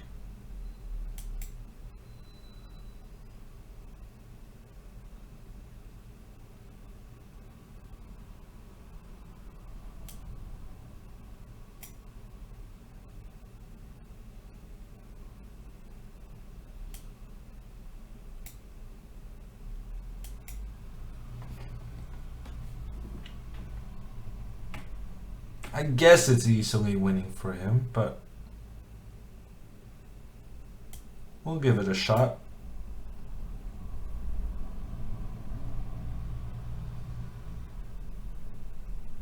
It's not like I can play worse than I've played so far. He's just forcing the pawn forward. That's smart. Smart thinking there.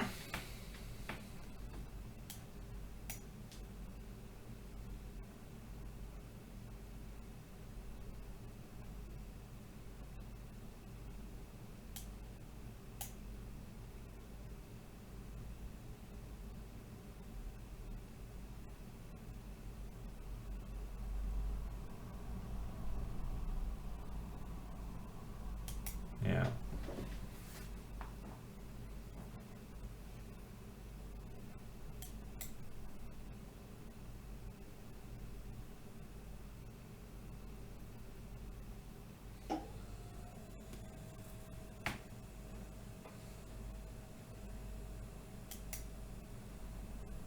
Okay, this move I'm not a big fan of.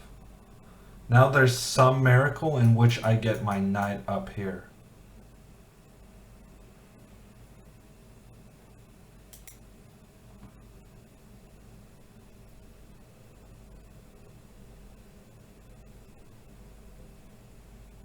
I don't know who this guy is, but I don't think I played very well, and I don't think he's been able to exploit that in a good way.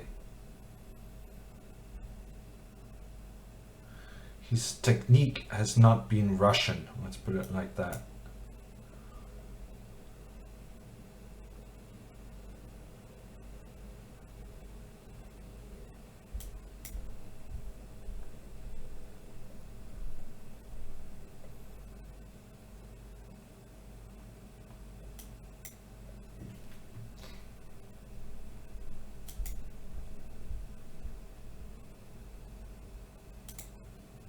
I don't know if this works, but I'm just gonna go for it. Because as I was saying earlier, the situation can't really get worse.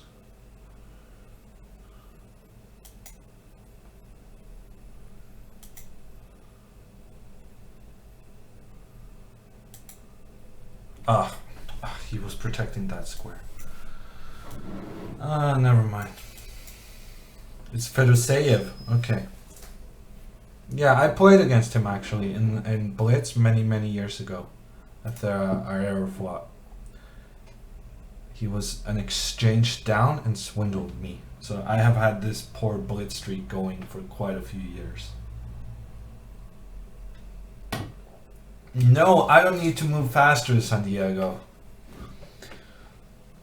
I need to make better moves. It doesn't really matter how fast I play unless I start playing some decent moves. Okay. Anabel, I don't know who that is, has lost to Zapata from Argentina. We have Oparin with an unclear position against... Yeah, I'm gonna go to some place where I actually know the guys. Know the players. Here, Arabic Falcon. That guy I know. It's Salim Saleh. And he's playing with the black pieces. He's a piece down. But he's about to get this pawn if he chooses to take it. I think he's going to make a draw. I don't think white is going to be able to win this. Yes, the check. There's actually a perpetual check. There's no way of getting out of these checks. Wow. And Salim plays for the win. Salim going for the win with a piece down. That is something I would normally lose against. Guys just deciding that no, I was losing, but now I'm not even gonna make the draw. Okay, but it's gonna be a draw anyhow. Let's see if there are some other interesting games. We have the Miracle Saver, Parham, who lost this game. So karma does get back at you. By some miracle, he survived a horrible position against me. But now he's going down to a guy from Uzbekistan.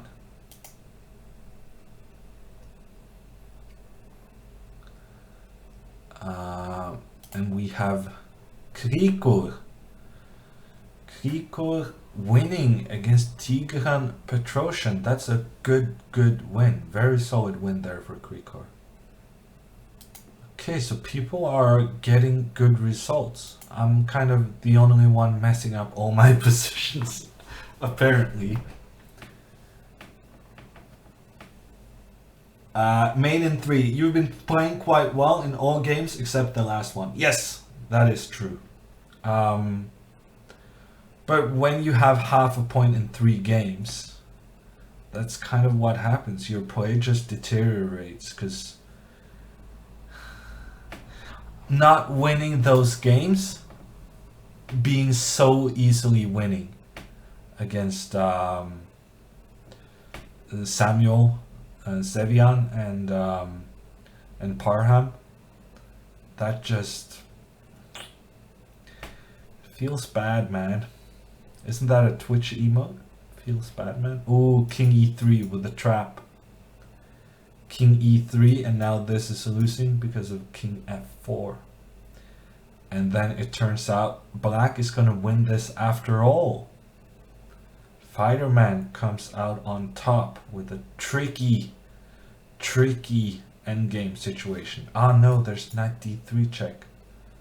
Knight d3 check is still a draw. Or maybe it's not a draw. Well, this is certainly not. This is not a draw. This is checkmate in one move. And so Oscar discovered and resigned. Okay, another Iranian. What is going on with the world? Another Iranian. I better not. Okay, this time I'm gonna win. I'm gonna focus. I'm gonna pay attention to the board. I'm not letting this game out of my sights.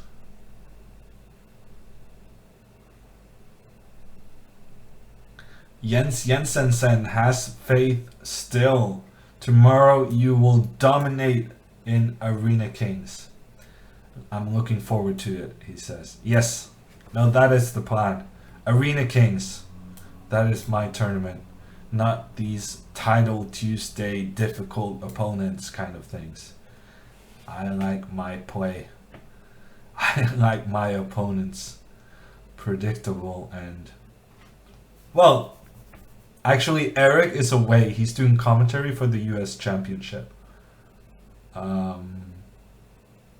So with Eric away, I could actually do pretty well.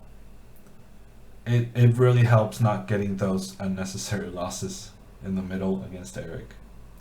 Thursday, there's tactics. Yes, Dejan, you gotta join us for tactics on Thursday.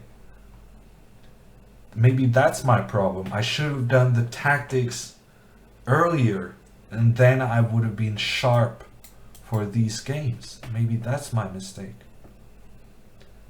Okay, so I'm gonna do the minority attack. b4, b5. Very simple plan, but effective.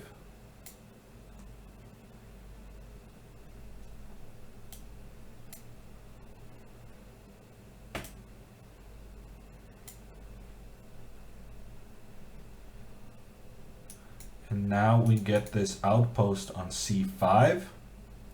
He gets an outpost on c4.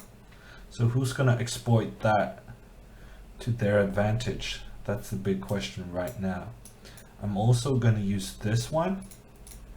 I'm going to go to d3 with this one. And then I can go one knight here, one knight here. And this black bishop isn't really doing much. So he's going to go like this. He's going to go super aggressive with his pawns. And just hope to create something. Because otherwise he's getting squeezed. And then it's my responsibility not to get checkmated. Although honestly, I think that part of the plan might have some flaws. I'm actually very nervous about this. Okay, I'm gonna try to go to c6 and then to e5. I really need to get rid of this bishop because this bishop is protecting c7 and I need that square to enter with my pieces on the c file. So I'm gonna go here.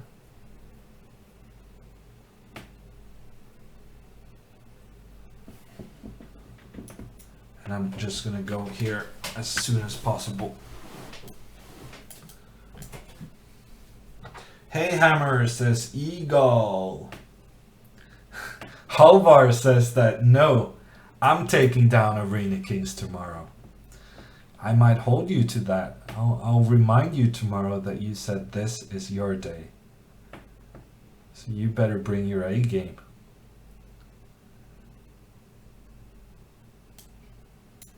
I really need to get rid of this.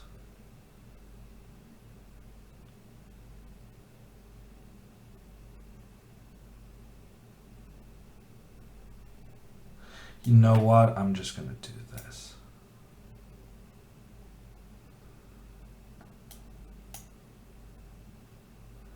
Play it like a hammer. This is how I play chess. Boring, safety first. Trying to block everything on the king side, and then go for the win on the queen side. Can I take this one? I'm actually pretty tempted. I don't see how he's getting that pawn back. Ah, he's knight here. Okay, I guess I should go here instead. Hammer on 50%. Yes! Hammer could have been on 4 out of 4, because Hammer was winning in, well, honestly, most of his games. But then he made silly mistakes.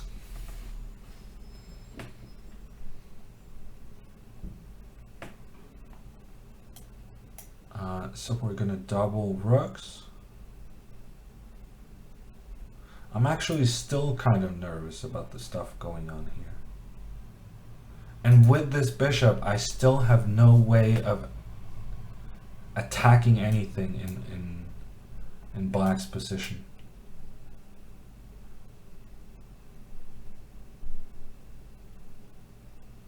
I don't think that was a good move from him. I really think he should have kept the tension, because now I only have to protect the H file, and that's going to be much easier for me to do than watching out.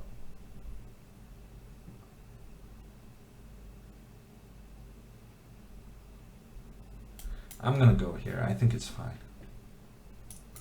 So he's going to go rook h3 and queen h5.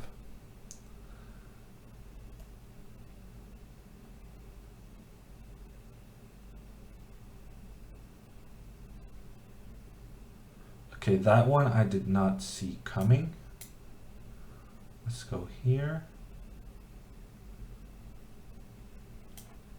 Okay, I'm very surprised by his play here. You know what? I'm gonna try this.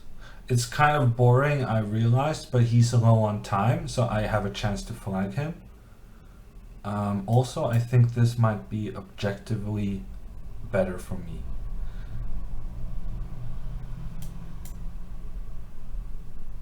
Of course, that doesn't include me blundering this pawn. But it's okay, I protected it now. We make some mistakes on the way. Now going for the A file. Getting the A file, staying on the A file. There's no problems. I'm coming with the knight. I think now I have a winning position. Well, close to having at least. Let's go here. Let's take this one. Let's take this one. And then find the retreat. This is a nice retreat, sitting on the same diagonal as the black king.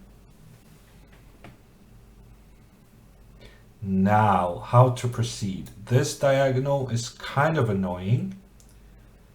I may want to do something about that, but I don't really care, I think.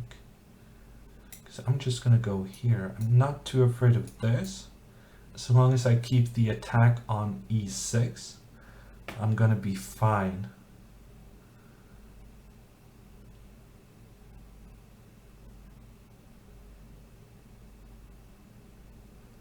So now he's threatening here, but I go here. And now he's always got to protect this guy, which is going to be very annoying for him.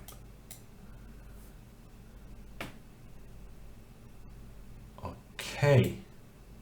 He doesn't protect that guy. I was not expecting that. I think it's fine still. I can take this one. Not really a problem. But I'm just gonna play it safe. Get the queen close to the king. And then push. Push. I don't see a single threat. Push. Still not seeing threats.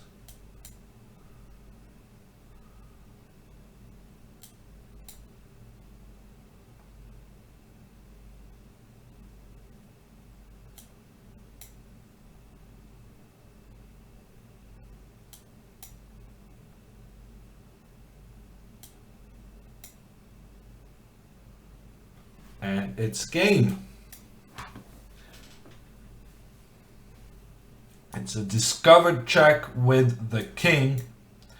And then we get to bring the queen for the checkmate.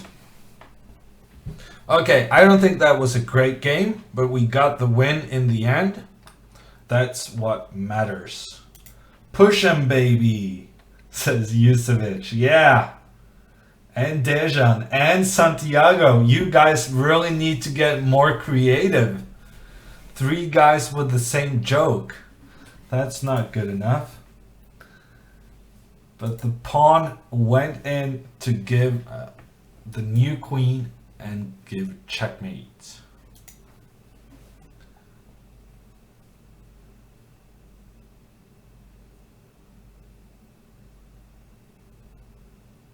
I actually think I was worse there.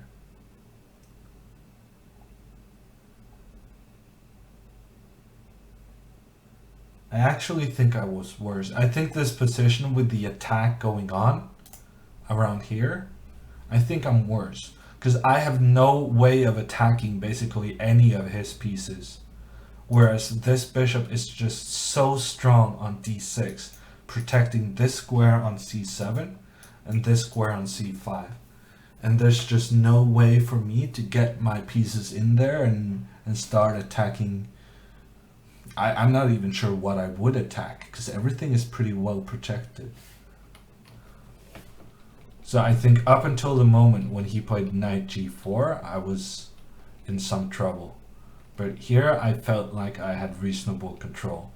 And low on time with this 2 knights against 2 bishops, now we're starting to reach the point where, yes, it's difficult to find stuff to attack, but I can just gradually improve all my pieces. And if I get 1 knight on c5, 1 knight on e5, and the queen on the a file, the combination of those 3 things are not going to be something he's able to withstand. And that's basically what happened, right? I didn't get my knight to e5, but that was basically because I didn't need it.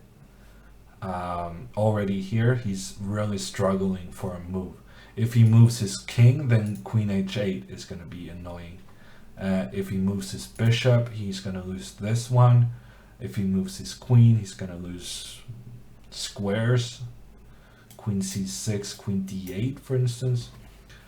He just, with this monster on c5, and I guess basically what it's about is not having to protect the king. I can put all my pieces into the attack, and when he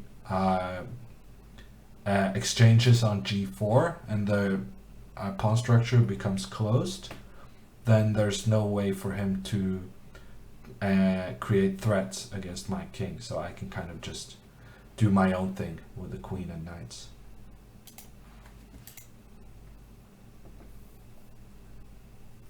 Seapok! I love that. Hammer time equals finding the best move in easy position and eventually lose on time.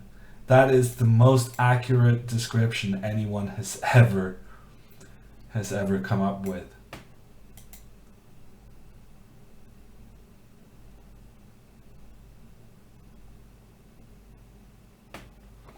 Okay, good game. The most important part is the result. And the result was a win. So I'm happy about that. There's one more game going on. The Bergen Chess Academy from Norway is going to make a draw against the Black Border from Russia. 129 moves. That was the final game of the round. We're going to get another one. Another black game. Another black game against some guy I have no idea who is. MSB. Yeah, who cares? It's about the pieces on the board, not the names of the opponent. Although I am a bit nervous about going into this line, which I just played and had a bad experience. Rook D1.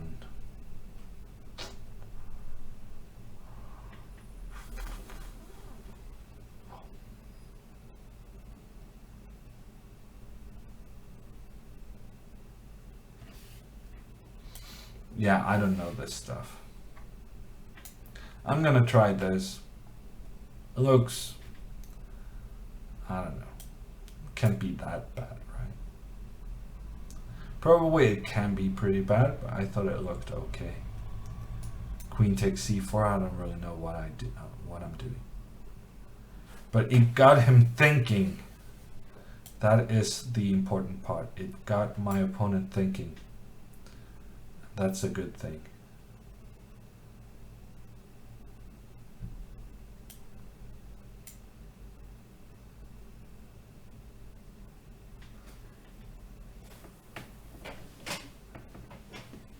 Okay, this is going to be interesting. I haven't calculated this, but it looked interesting, so I'm going for it. This bishop feels like it's in some trouble. I'm gonna go with the bishop here, opposing this diagonal. Then I'm gonna go with a knight to d7, protecting stuff. To me, it looks like I'm better. It really does. But there's some sneaky tactics going on, and maybe I can go knight d5. Knight d5, and if takes, I can go here. Okay, so we do the exchange, and then he's going knight g4. Wow. Knight g4.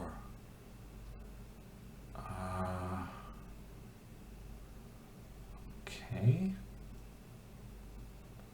I saw that coming a little bit too late. Maybe I could have played h6 if I was being more attentive. But is this so bad?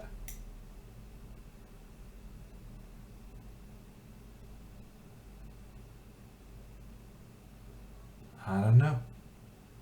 Still very complicated.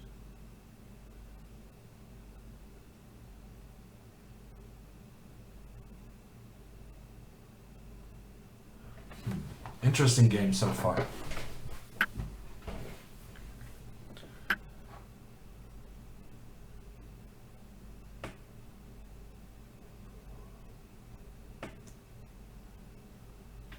Now, there's many German grandmasters who could get 2700.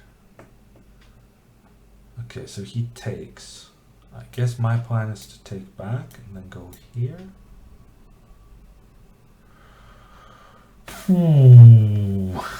Okay.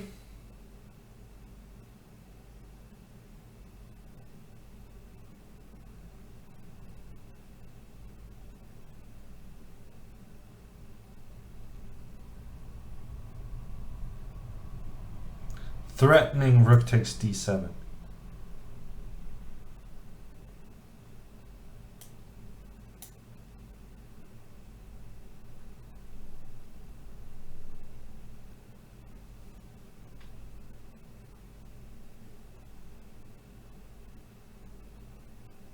Now I'm threatening. Okay, maybe I'm not threatening that. I'm threatening takes.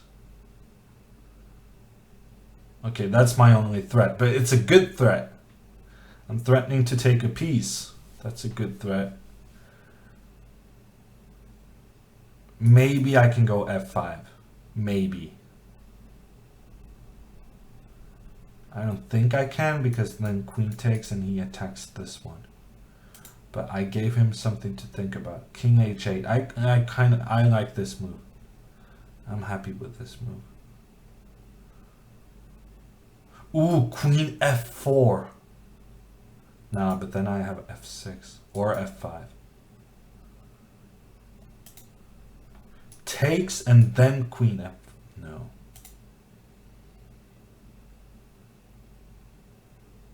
Ah, he's just going back.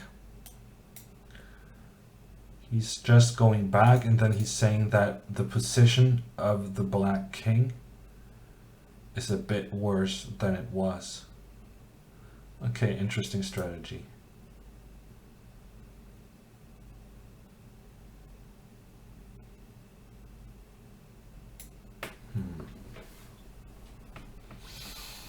For all of those tactics, and now we're gonna just go into an endgame. What a turnaround. h5, that's a good move. I'm glad actually I spent some time there to think, because h5 is a very good move. h5 is a very, very good move.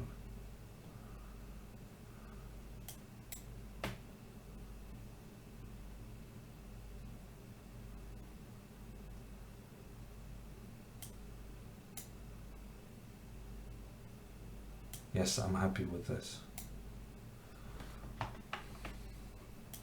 I have a nice position now.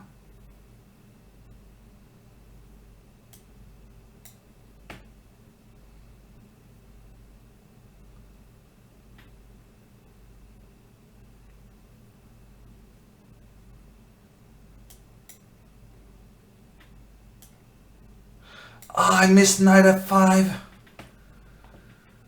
Oh, I wanted to go here and I was pretty happy about it, but then knight f5. Okay, I'm gonna do it anyhow.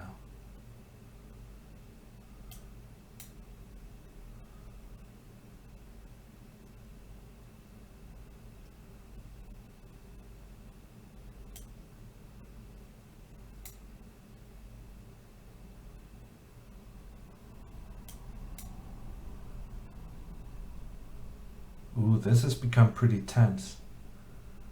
And he's low on time. He's actually behind me on time.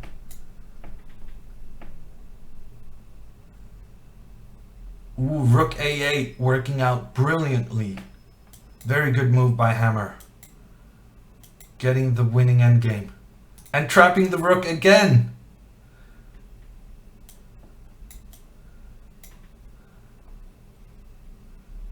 Trapping the rook 2 times. That's a success.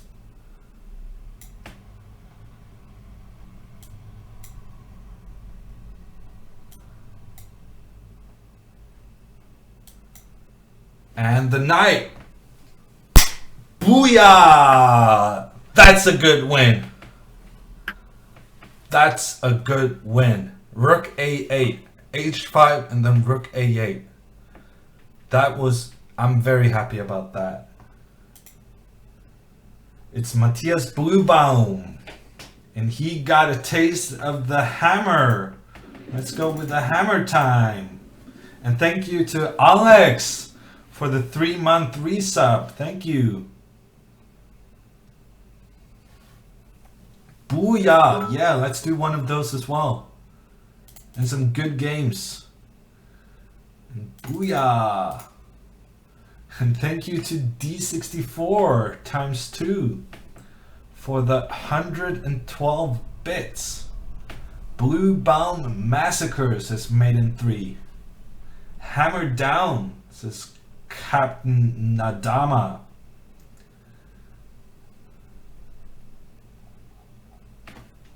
Is your webcam blurry? Yeah, I guess it is.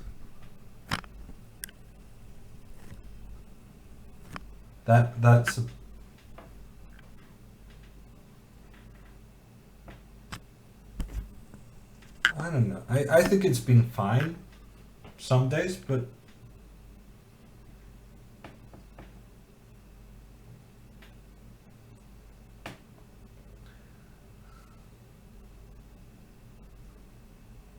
okay, that was a good game. We got to go through that. There were some very interesting moments here. Um,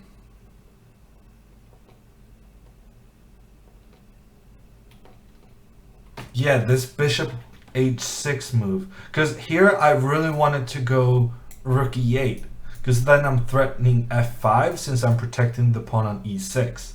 And I'm threatening also kind of the bishop after f5. So rook e8, I was very close to playing. But then he has this really good move. Rook takes d7, queen takes d7, knight f6 check. Attacks the king, attacks the queen. I gotta take it out, but then queen g4 check. King moves and queen g7 check mate. So that was the very sneaky thing he had planned. And instead, going back to this position after this bishop h6 move, then I did king h8.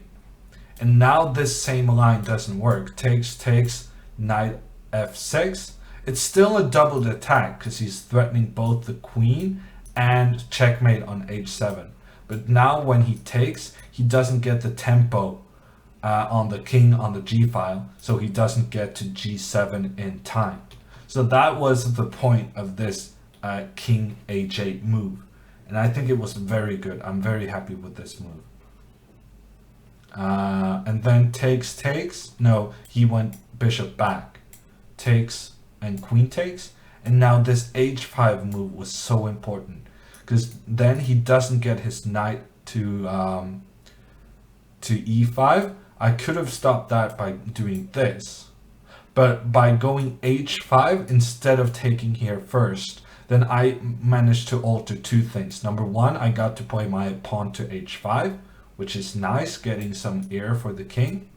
But also I managed to get my rook on the 7th rank, where it protects the knight and also is ready to go take the c file. So yeah, that I was under some pressure in the opening, but I defended. I defended the pressure, and now I'm happy with getting the trick in when he got low on time.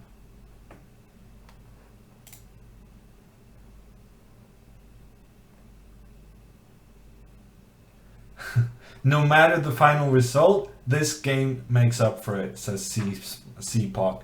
No, actually, then you weren't here when I played Parham.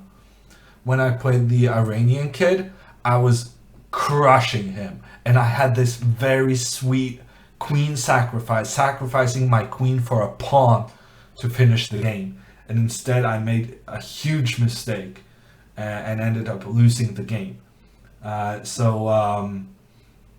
So yeah, I've had. This is actually not my favorite game.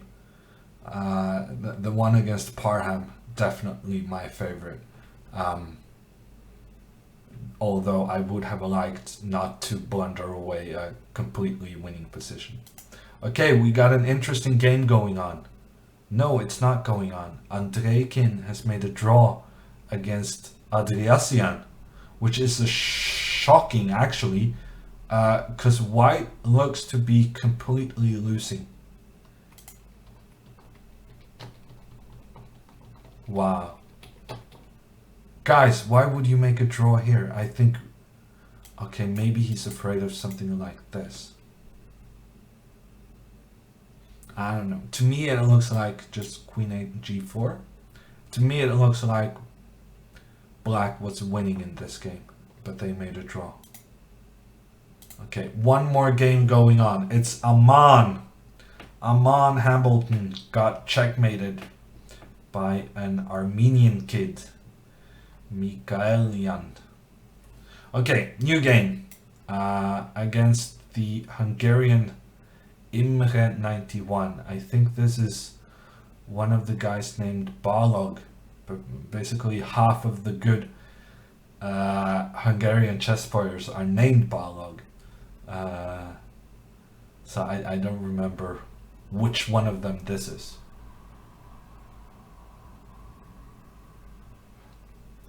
D4, I have played. My opponent has disconnected, it says. My opponent has disconnected and his time is running down from 3 minutes. That's going to be kind of depressing if I get my second forfeit win in the tournament, but I'm feeling better about it now, seeing as how I've actually managed to play a good game. How many rounds to go, asks Shakerlacker. There are actually 3 more rounds. This is round number 8 and we will be playing 10 rounds. So 3 more rounds, including this one, in which it does appear like my opponent is not ready to play. And if he is ready to play, I'm going to be nervous because it's embarrassing if I'm not able to win a blitz game with 3 minutes against 130.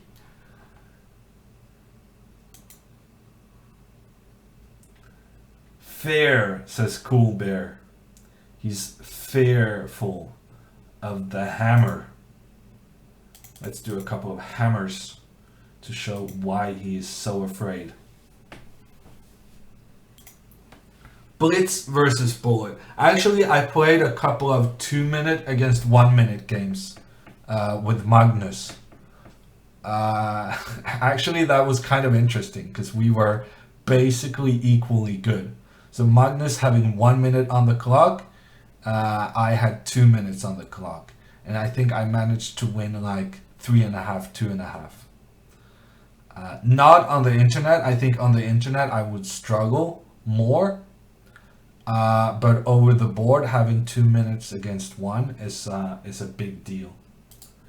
Have you ever played Bleebound over the board, asks Maiden3. No, I have not, actually. But I saw he played the Grenke chess tournament very recently. And he did okay. I had a horrendous experience my first time playing such a big event, and he really did okay. I think he even beat Anand, so he had a great debut against the absolute world elite.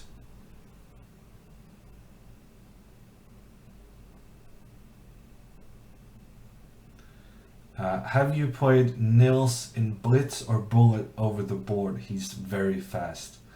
I played him in Rapid more than once, but I don't think I've ever played him in Blitz. D4, 1-0. What a game, says Vodka. Yeah, best move according to Hammer. D4 and people just resign. Okay, we can take a look at some of the guys in the lead. Maxim with a pawn down, it seems. Maxim a pawn down against Akshat Chandra. Does Maxim care he's a pawn down? Probably, but he's no longer a pawn down. He got one back on b2. And to me, it looks like Maxim has a very powerful plan here. He's going to go king g7 to protect g6. And then he's going to go f5 and e4. And he's going to have a very nice position. And then maybe h4 at some good moment. Yes, I think this is a very good position for Maxim. And Maxim is on 7 out of 7. Full score for Maxim so far. And he might continue that trend. Ooh, rook b4. Good move. Keeping the b file closed. And also giving himself this square on c5 for the bishop. Very good move from Maxim. And also he's threatening the bishop. Very multi-purpose move.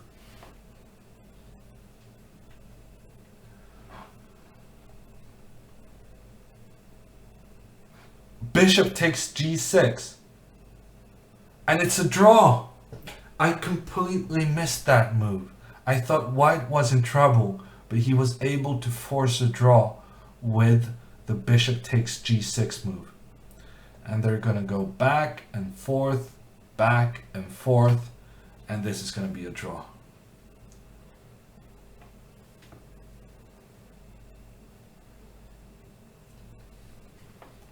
And Midnight Fox actually pointed that out in the chat. He can make a draw now with bishop takes g6. Yeah, so that's going to be a draw. Let's see who else. We have Andreikin. Andreikin with the black pieces completely winning. Completely winning with the black pieces against Alexander Rachmanatov. No, Rachmanov is his name, but his username is Rachmanator. It's not as good as Grand Delicious, but he's trying it at least. He's trying to use his name for fun. But black is just completely dominant on the d file. It really feels to me like black has a massive position. On the other hand, I guess this knight is kind of out of play. There's not an easy way to see how it's going to join. But this is Grandmaster technique. He's going to run with the king to b7, and then he's going to play b5 at the opportune moment, opening a new flank of attack against the white king. Ooh, knight d1. That's a good move. Very good move, actually. That's a super move. And now rook e2. He's going to play knight f2, but he cannot really take this rook because then there's going to be the fork. Queen a5. Rachmanov is also way down on time. Way down on time. I think, yeah, king c8 and now king b7 next. King b7, and I think white is going to try something like rook d1. Ooh, blunder! Blunder! Wow! Huge blunder from Andreikin. He was so concentrated on white trying to take his rook that he forgot all about the pawn. Huge blunder by Andreikin, and now this is anyone's game. Oh, and they're going for the repetition. Andreikin, of course, wants the repetition because he has a very bad position. And now it's Rachmanov. Rachmanov going for the win. And he's trapping the queen. He's trapping the queen. b4 traps the queen. And Andreikin is going to have to resign. What a turnaround. Somehow, I mean, I'm kind of happy that I'm not the only one messing up, because this was messing up big time from Andreikin. Okay, he's giving the queen for a pawn, but that's not really going to help anyone. And Rachmanov is going to take this one down.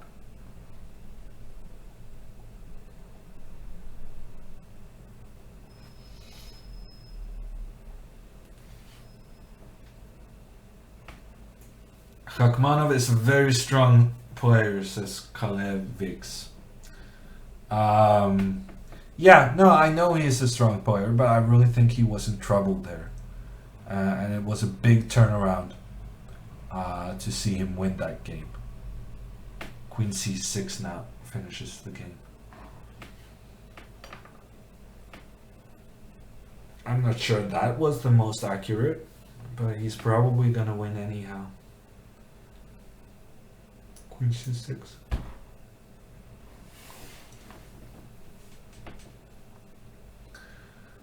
And it's a win. Big win for Rachmanov.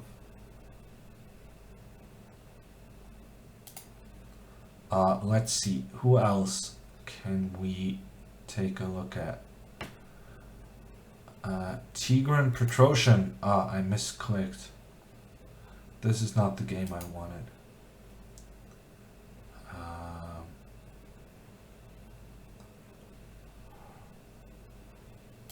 guess we're gonna go for Adriacian against Zapata. Who is going to win this? I'm gonna say neither. Oh, maybe there's a Zugzwang coming up with bishop a5. Oh no, because there's a passed h-pawn. There's a passed h-pawn. So the only way white could make progress was to try to exchange off this bishop. And had there been a white pawn on h4, then white would have been able to put black in a Zugzwang, that he had to move away, giving the white king the option of entering deep into black territory. But as it is, because any bishop exchange is met by the h-pawn running to become a new queen, then there was no option other than going back and forth, making a draw.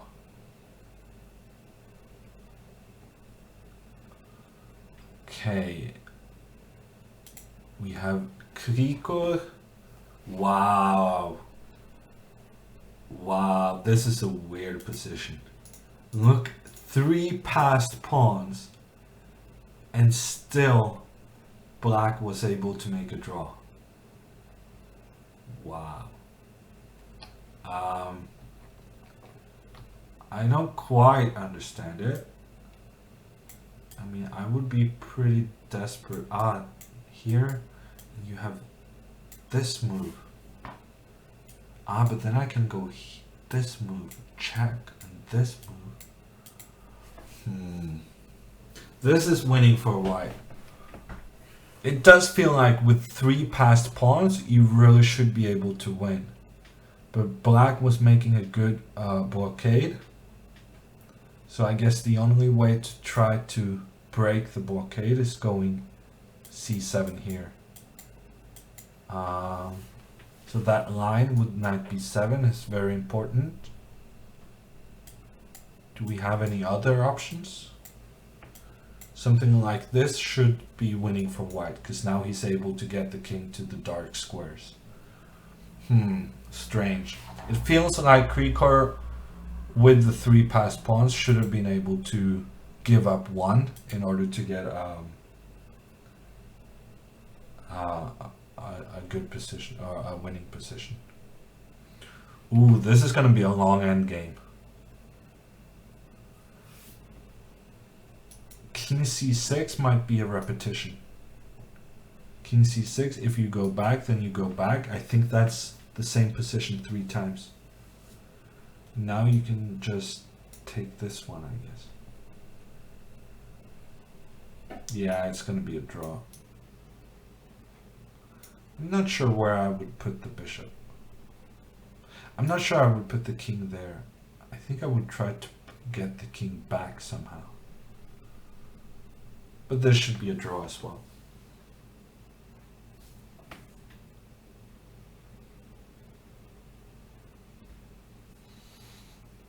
Tom Andy asks, is it winning for white? I think it was winning for white. I think it was winning for white, but to do so you needed to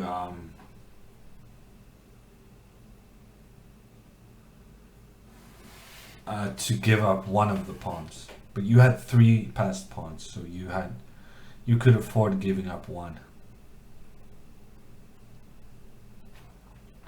Okay, these guys are gonna make a draw.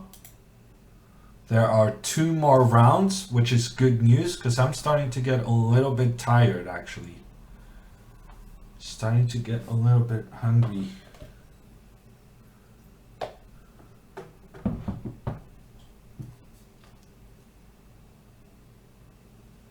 It does seem I had some leftover tea. Let's do a couple of teacups. Okay, Sargisian. I didn't actually know this was his username, but I can tell from the photo that it is Sargisian. I actually played this opening with him earlier. But then he didn't play this move.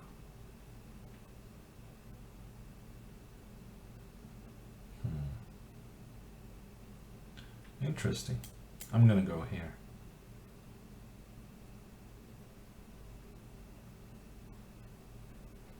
Then I'm gonna go here and here.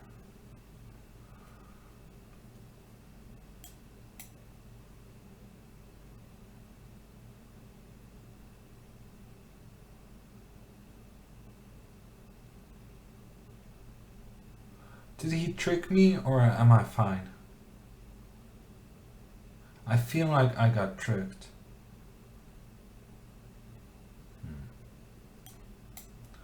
Let's go here.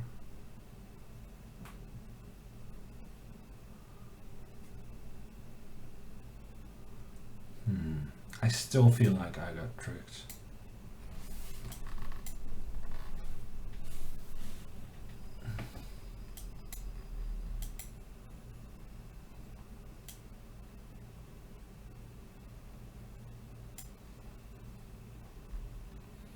Okay, I'm worse. I'm definitely worse. I'm not that much worse, I would think.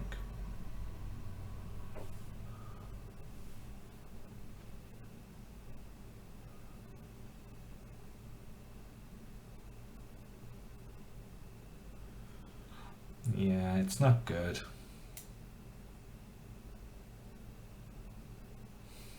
It's definitely not good.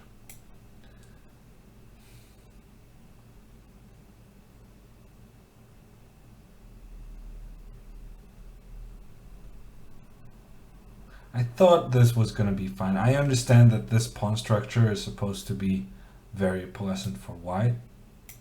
I thought I was going to be fine. I thought I was going to demonstrate that people exaggerate the danger. But on second thought, the danger is real. Okay, he let me play a6. I think that was a good deal for me.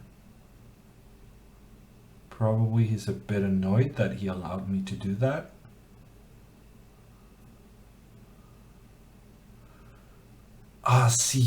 B3 and c4. Big trouble. Big trouble coming up. Let's move this rook away.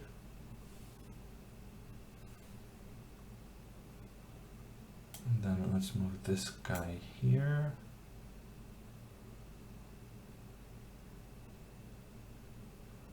This guy here.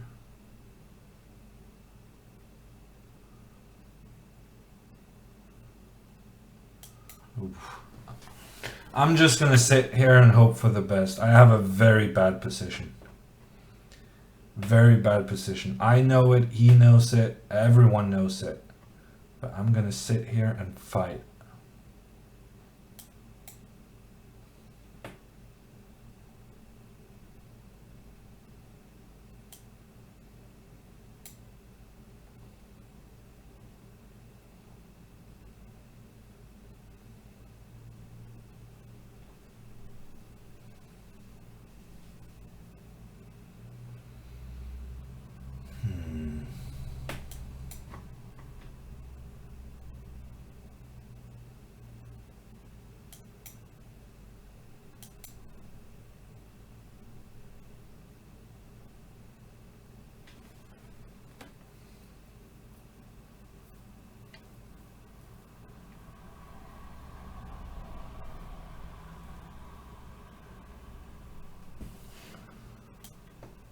Let's take.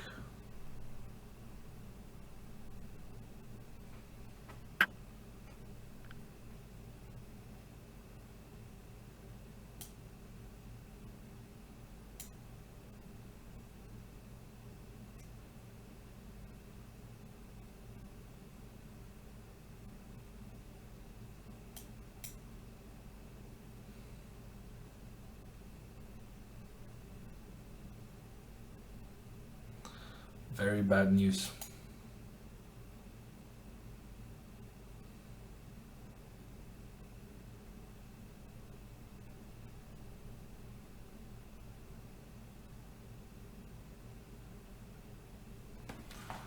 Oh, this is so bad.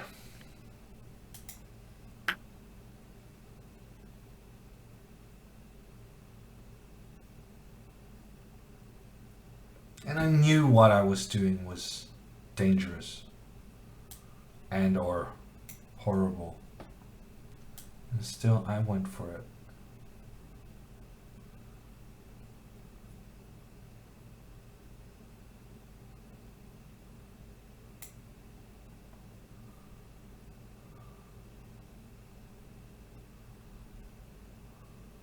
Yeah, I got nothing.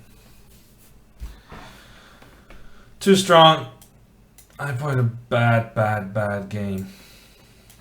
I got nothing against the Armenian power. C6. I'm gonna resign. Man, I got crushed like a bug. And Yusevich says, Jon Ludwig, you have to crush this insect. And what happened was I got crushed like a bug. He just calmly and very collected advanced his pawns, and I played such a horrible game. He had 2 minutes left. 2 minutes left. He didn't have to think about anything. I just starting from this here, thinking that I could go against principles, thinking that this pawn structure is, yes, it's bad for black, but it's not that bad. I was wrong. It's horrible. It's very, very bad.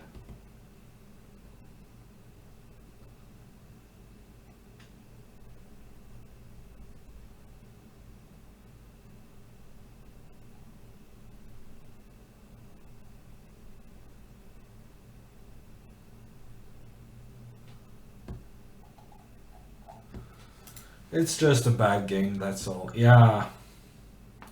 But it's tough, right? Playing the title Tuesday with such strong opposition, you really cannot.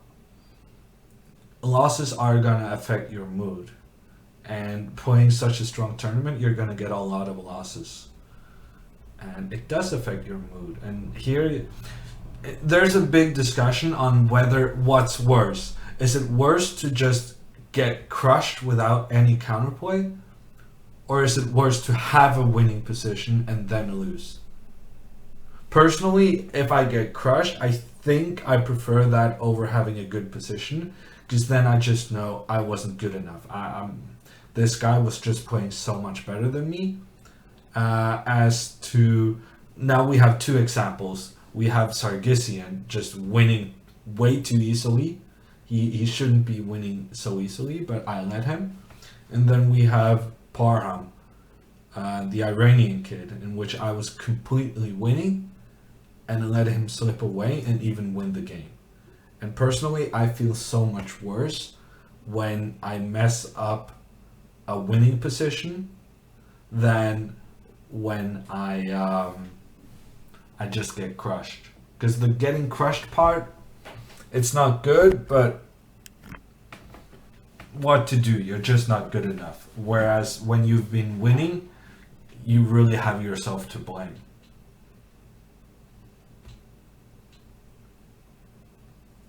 Midnight Fox, can you explain to us why queen takes b3 is bad? It looks good to give the opponent a double pawn. Yes. So this is very bad because there's an open A file getting counterplay against the a7 pawn.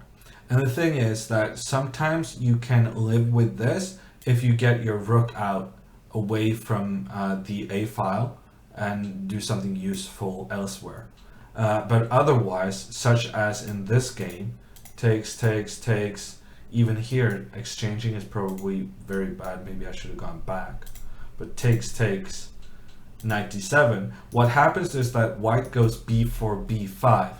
And this being a doubled pawn, you really don't even notice that. What you do notice is that white has the open A file with the pressure against a7. If I go a6, then he also has the option of going b5, increasing the pressure here. He could have done that in our game. Instead, he did another thing, which also illustrates why taking the queen was bad. It's because white gets more central control because he captures toward the center. And he exploited that in very good fashion here because he went b3 and then c4. And when that happened, I had a difficult decision to make whether or not to take or take. So I took because, well, basically no moves were good. And what has happened here as compared to the position where the queen was on b3, compared to the position where we're considering should we be exchanging pawns. In this position, white has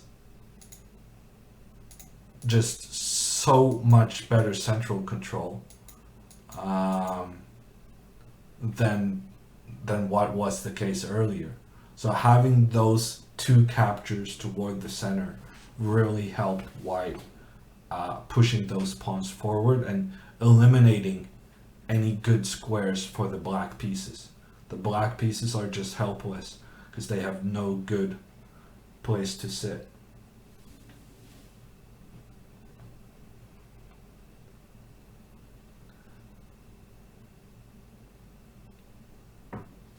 Martin in the chat, I think he's joking. I just started playing chess last week and I now have a 4-digit rating. Would it be okay to skip education and start with chess? You know, thinking about the future and stuff.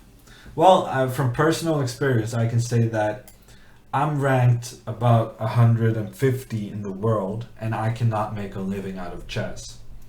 Playing chess at the very least. I can make a living off chess, but not playing chess. That's why I'm sitting here doing commentary, because I need other revenue streams than playing. So I'm gonna say no, that's not gonna be a good idea. You know, thinking about the future and stuff like that. And stay in school, kids. That's the message today. Okay, there's one more game. I'm really tired. I feel like I'm gonna lose this one. I'm gonna give it my best shot. This time, and for once, I'm not kidding. This time, I'm going all out attack. I know that my go-to move is playing very boring, solid, but this time, I'm gonna do it. I'm gonna do some wild attacking chess. I'm gonna do it. If I remember. If I remember, I'm gonna do it. Maxim has made a draw with the white pieces. The last game remaining is Shugirov with the black pieces. He's gonna win his game to get up on 7 points. That's a good amount of points for Shugirov. Actually, is he gonna blunder this away? Rook takes b4 there.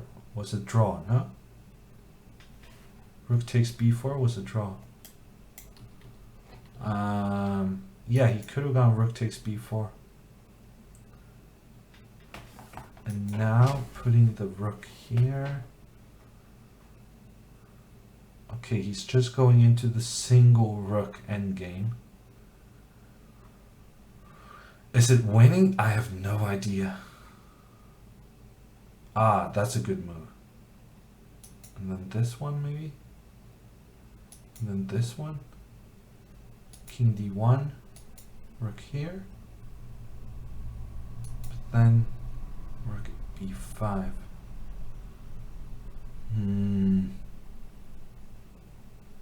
I wouldn't maybe go here. But that's what he was hoping for. Yeah, because now he goes here and then he's going after this one.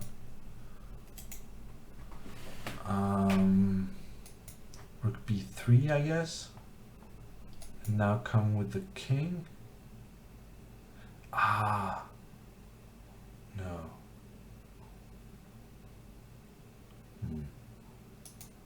Okay, now it's winning. Now it's winning for black, but I think maybe he could have gone rook b4 instead of rook b5. Anyhow. Okay, Shugirov gets the win in the end. I don't think it was very good technique, but he managed, and there's going to be a checkmate on e2 next move. Dejan asks, can you make money being someone's second in chess? Yes, yes you can. I have made a bit of money being a second for Magnus Carlsen during the first two World Championship matches. But it's only going to be the very top players who can afford hiring seconds at a good rate. Other than being a second to a top 10 player in the world, you're not going to make that much. Simply because it's the top 10 players in the world who are getting most of the prize funds. Okay, now I'm actually getting sick of this. If once again I'm getting a guy who left, that would be silly. 3 forfeit wins in one tournament, that would be special. Okay, c5. I forgot I was not gonna be a chicken. I was gonna say about this move, this is the proper chicken move. But I forgot I was supposed to not be a chicken. But on the other hand, I did warn you guys that I would not be a chicken if I remembered not to be a chicken. And I really feel like it was your responsibility to remind me. So that's on you guys. In other news, I have a very nice position. I'm killing this guy. Very, very good position. You know what? I'm even considering this move. It looks ugly, but no, I'm gonna do this. This is how you play. I'm basically playing a Nimso Indian as white. So Nimso Indian with reverse colors and having a couple of tempos up on the normal Nimso Indian lines. So that's good. I think these pawn pieces are very awkward. There's a good chance I'm gonna win some material when I go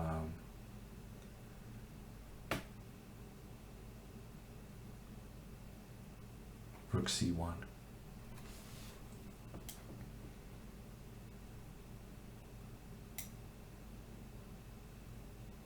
Okay, I'm not sure about this move. I'm not sure about this move. And knight G5 was kind of tempting. And I really should have gone for that, but I had this idea that this could be good. But now I kind of regret it because he gets bishop b8 and then he gets some kind of attacking chances down here. It should be fine.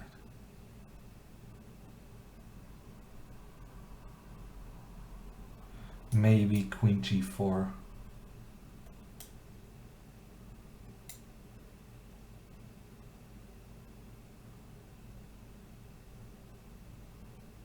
Okay, now he's just creating trouble for himself. I have so many threats. Bishop c5, bishop e5, bishop takes f6. All of them pretty significant threats. He's gonna have to play h6. And then I'm actually gonna have a very difficult time deciding which move to play. Because I have so many good moves. So many good moves. Which move to choose? Okay, I did not see that coming. That stops actually a lot of my ideas.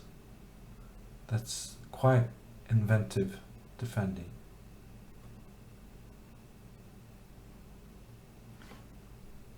Okay, interesting guy.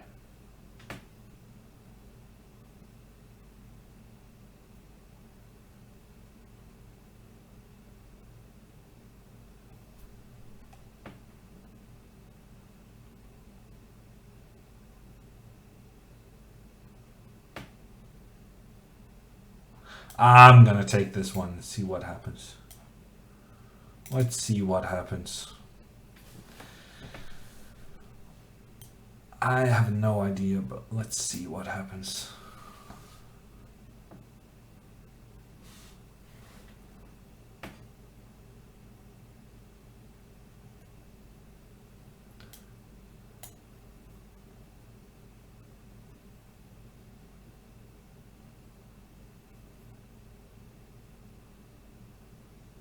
I'm not Tricky stuff. Bishop f5. I'm gonna go e4. Is my idea.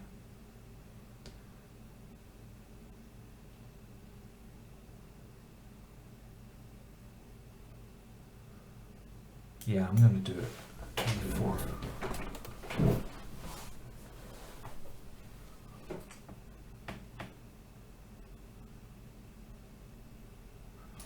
Bishop g6. I can go f5. I'm not sure if it's good. Takes. I'm taking back. Should be good for me. Ooh, queen takes g5. Ah, but then I can just take the bishop. Okay, so maybe he can take, and then go queen takes g5. No, that's not gonna work. Yeah, no, I'm happy. I'm very happy. I got rid of my pawn on e3. That was the big issue in my position. I'm gonna go rook e1.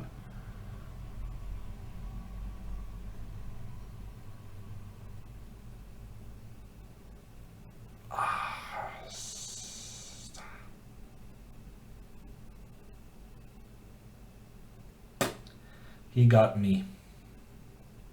There's always that one move you miss. And that one move is so costly. Every single time.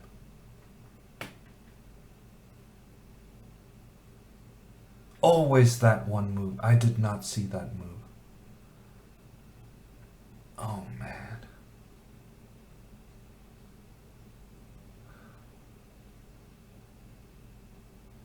And there's just no defense.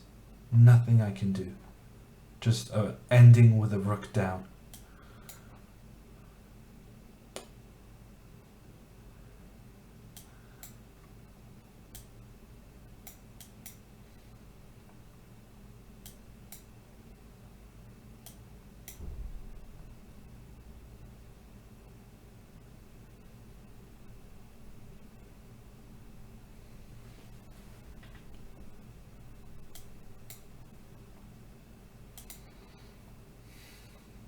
For once, I'm wishing there weren't increments, but yeah.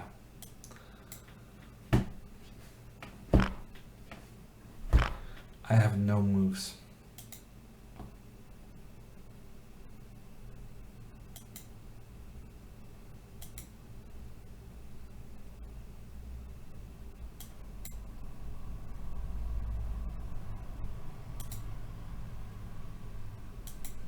Okay, that was a very bad move.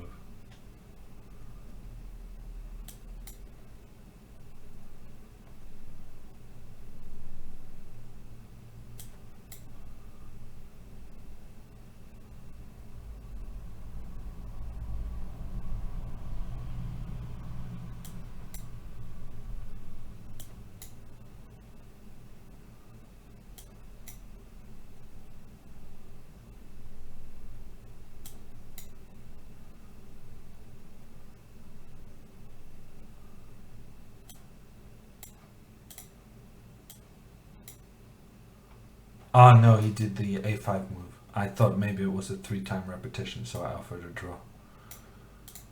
I think maybe this is it. No.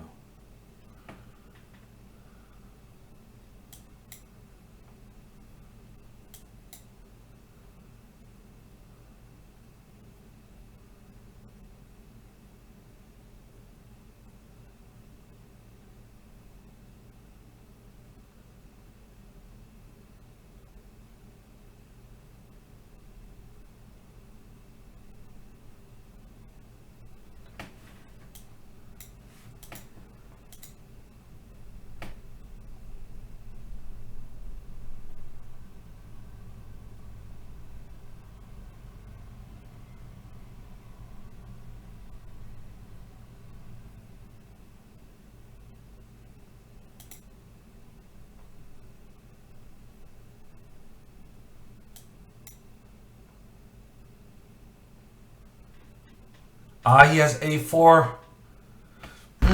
He has a4.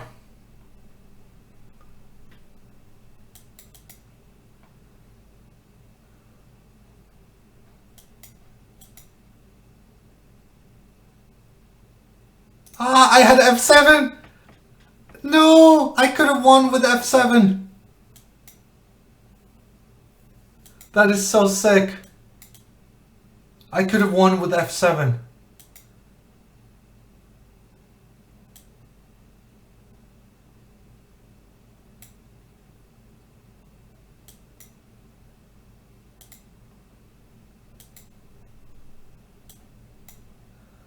Wow. Yeah, I guess neither one of us really deserved to win that game to some extent.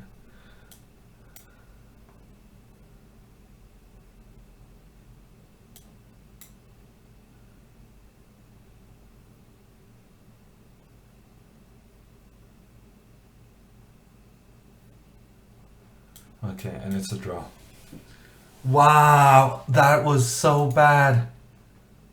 Takes on b3. I could have gone f7. I win. I just took back automatically. And f7 would have won the game. That would have been so undeserved. But it would feel so good. The undeserved victories are the best ones. The undeserved victories are the best ones. I could have won the game. I wasn't... Presence of mind. That is one of my favorite phrases in English. You need presence of mind. You need to realize there's not auto capture. You can't go f7. And you're gonna queen with a check. And then you're gonna win the game because you have an extra queen. Ah, man. Mason asks, what time zone is your stream schedule on? It's supposed to say, I think, and it's supposed to come up in whatever time zone you're in. So most of my streams are going to be afternoon/evening European. So if you see a stream that starts in the evening US time, you can be pretty sure that's wrong. But other than that, it should provide you with time in your local time zone. Maiden3 asks, may I ask if Twitch now has become the main source of income?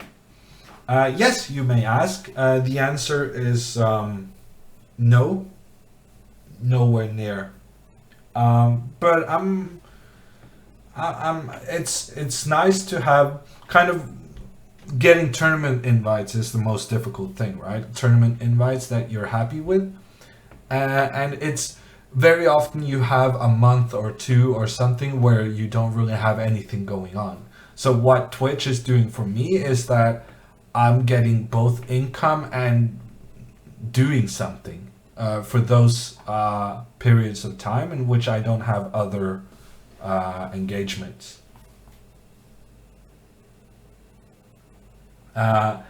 Simon asks, has it made it easier to live off chess in Norway after Magnus?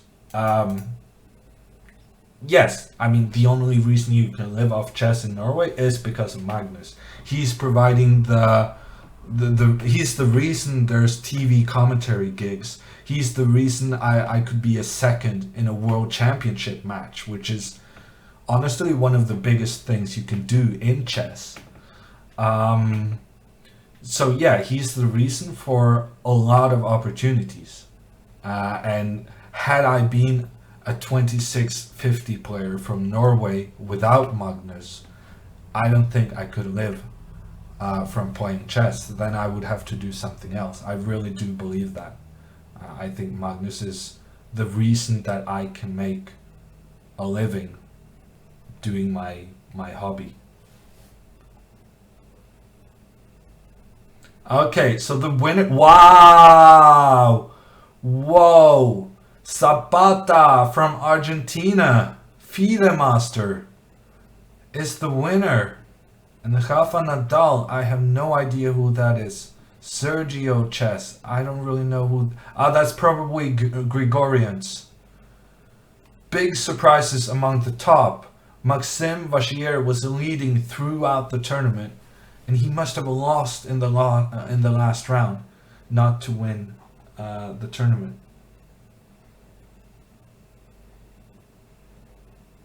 After queen takes a1, you had queen h8 check. Queen takes e8.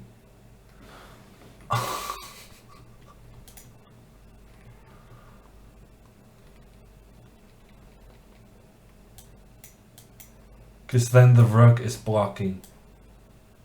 Yeah, but it's still not good for me, right? Yeah, because then f6. Not like that, but like that. Yeah, no, this is still bad for me, right? I must admit I actually missed queen takes e8, which is ridiculous. But it's not really helpful because the knights are stuck helping each other.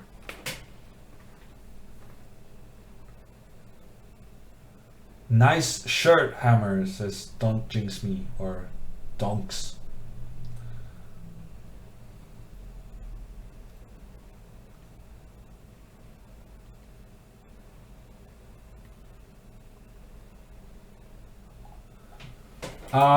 Yeah. No, big surprises, but I don't know what else you could expect from this. And honestly, I think it was not a good result for me, but it was not a bad result either. And still I finished 60th. 60th. So this was a super strong tournament. So many good players. I would like to say I enjoyed it, but I find it, yeah, it's tricky. It's very difficult. You're gonna get some losses, and it's gonna go to your head. And this was the case for this tournament.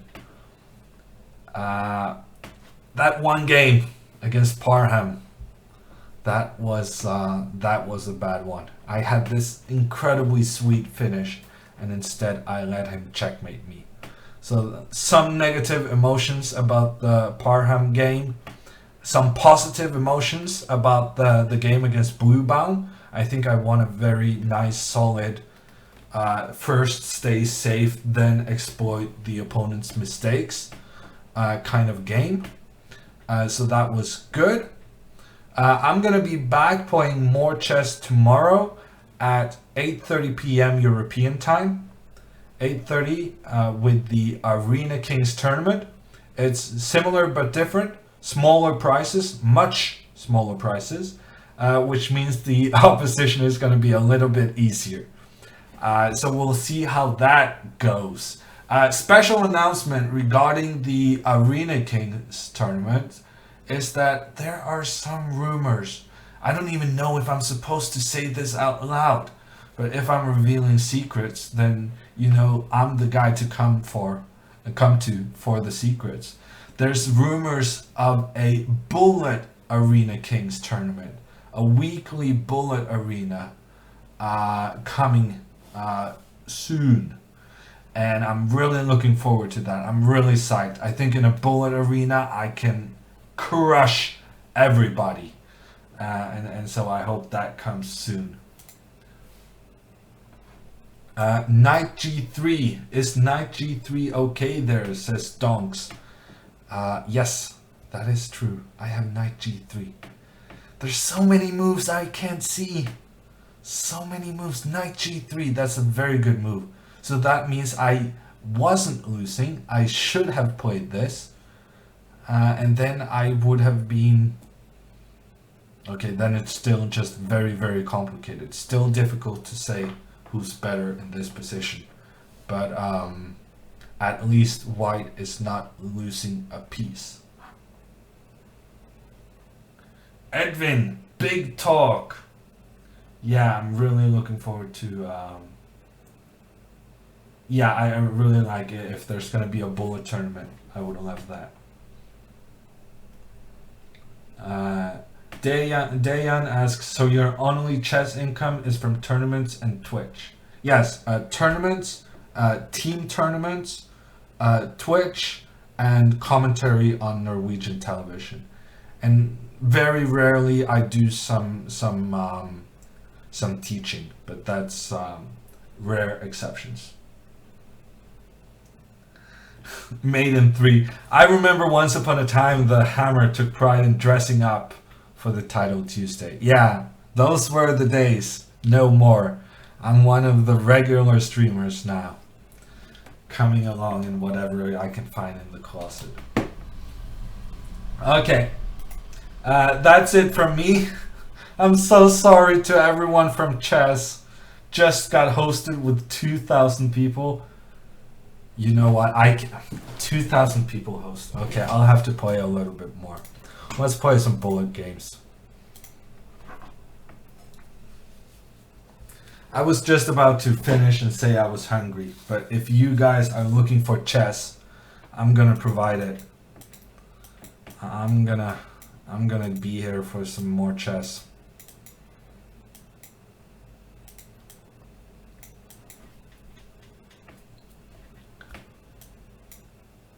And it's bullet, so anything can happen. I should have gone there.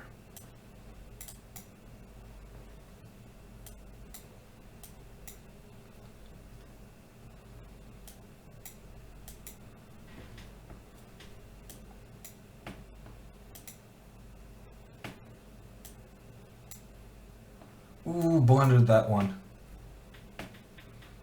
Blundered that one. Okay, I'm way up on time, I'm assuming. No, I'm not even way up on time. Okay, I was completely winning, and now the situation is turned on its head. Was completely winning, now I'm scrambling not to lose. Very bad news. I have a check. Get those queens off the board. That is my go-to move. It's so difficult keeping track of everything with the queens on. Sometimes it's better just to get them off. Take. No, that's not gonna work. Okay.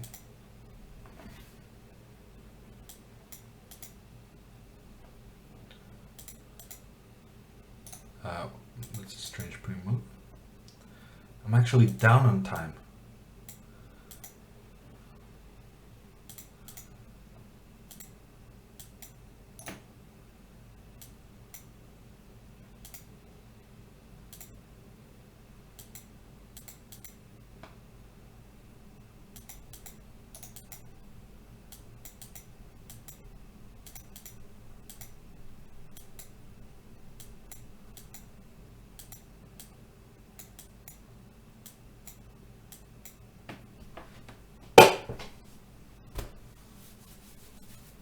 I'm so slow.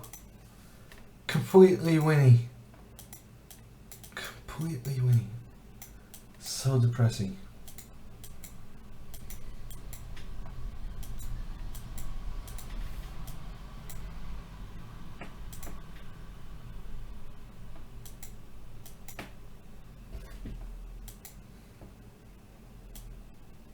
Okay, I'm not gonna let this guy get 2 in a row. That would be too much. Way too much.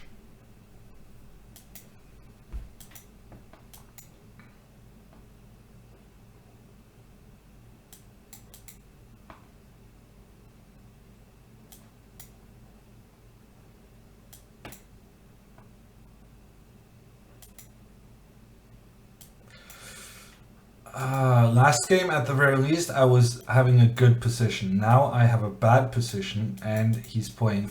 I know that he's faster than me in the time scrambles, which is just double trouble. So depressing.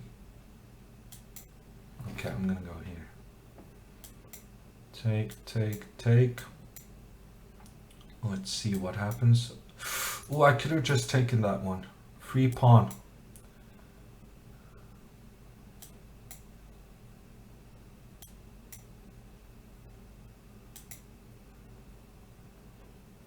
I'm in a bit of trouble here.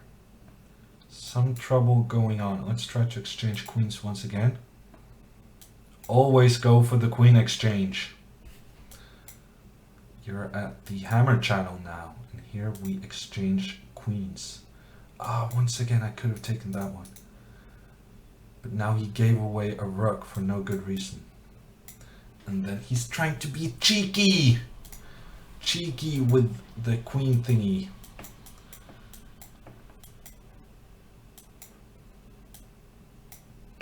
Okay, this worked out very well for me in the last game. I was completely winning until I wasn't. It did not work out that well for me this game. I'm worse. I'm worse. Trouble. Knight. That move I don't like. Now this is a big weakness. I want to go b5. I really should have done that while my queen was here. But now I got the option. I have the... actually, he might go... Ooh, bishop h6. Good move. Let's not spend this much time. Takes and then b4, giving the knight access to this d4 square. And then I'm going to do this one, I think. Oh no, I'm going to take this one. I didn't even see that. That actually wasn't my intention, but it worked out beautifully. I'm completely in control. Ooh, check this one out. This is for the camera, for everyone watching. Oh, actually, I had not seen that. Knight g3, checkmate, coming up. I guess I'll just take this one. Why make it complicated with a piece up? Hi everyone. Honestly, I have no chance at reading the chat. Because you guys are quite a few people, and you're gonna write too fast for me.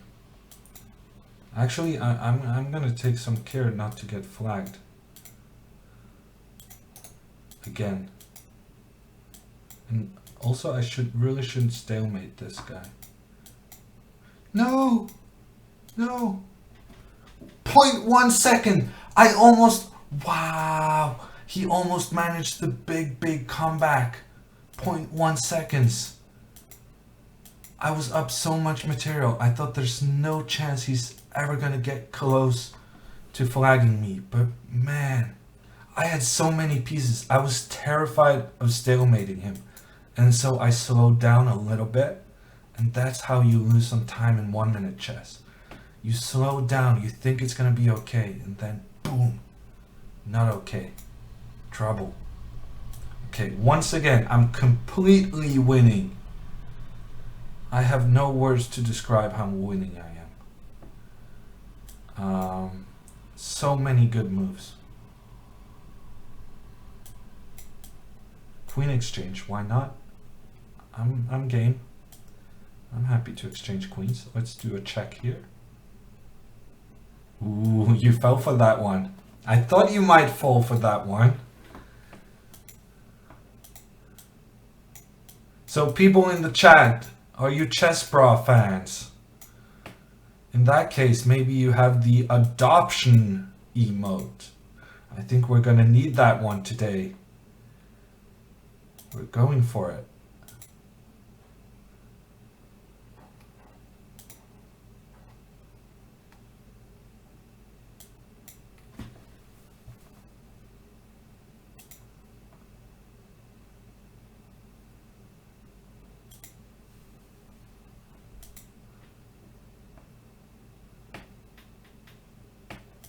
Ooh, g4. That's very committal. I have such good squares for my pieces. The knight is coming to e5. Ooh, there's bad things going on for white. Well, I'm just gonna take this.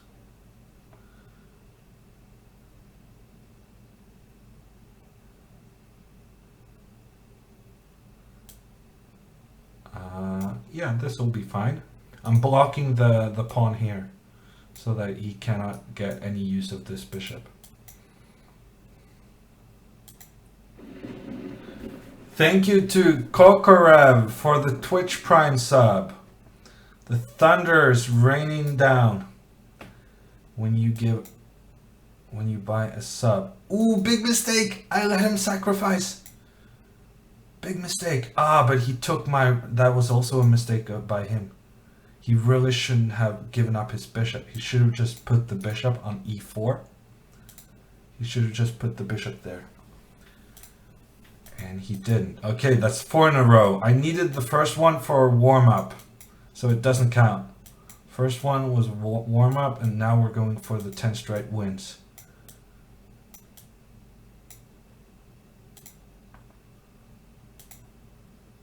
Ten straight wins coming up.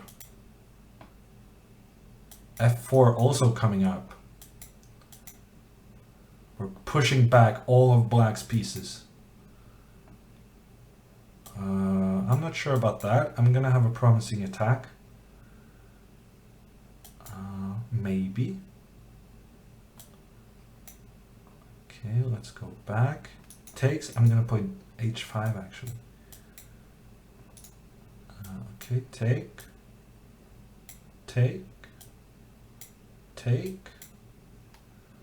A lot of exchanges, but I'm coming up on top.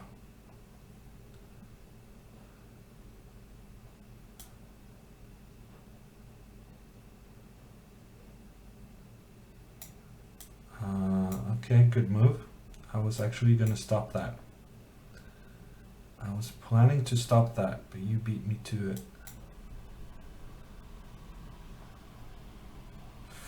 Ooh, I'm making mistakes now. I lost control. I lost control of the situation, and that means I'm spending time, way too much time. More time than I have available.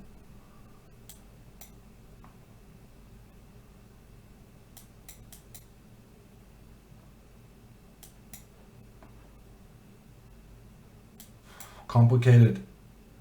Very complicated. Who knows what's going on? I would very much like to give him a check. I don't have a check. I'm gonna get checkmated.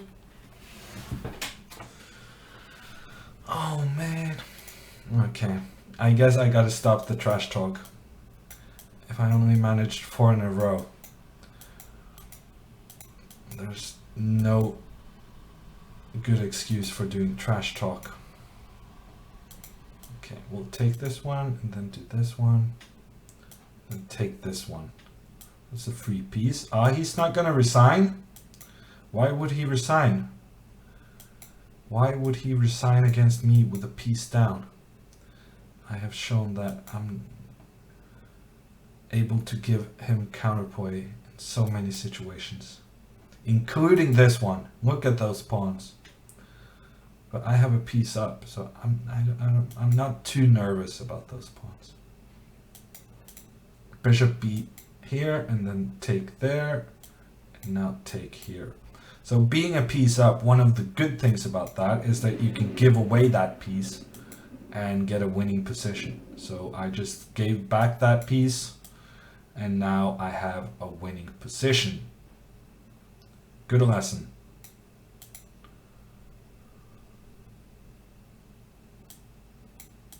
Thank you to Chess. Yes, thank you, Chess, for the sub. Let's do some checking. Check to the king. Check to the king. Check to the king. I don't really have a plan. I just assume at some point I'm gonna find a line that's winning. Check. Check. Are you gonna resign this time? Yes.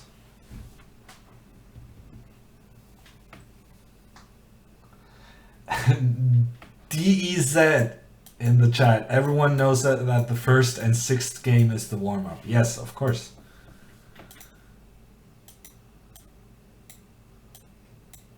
The warm-up games are always the ones where you kind of let yourself make a couple of mistakes just to get in it.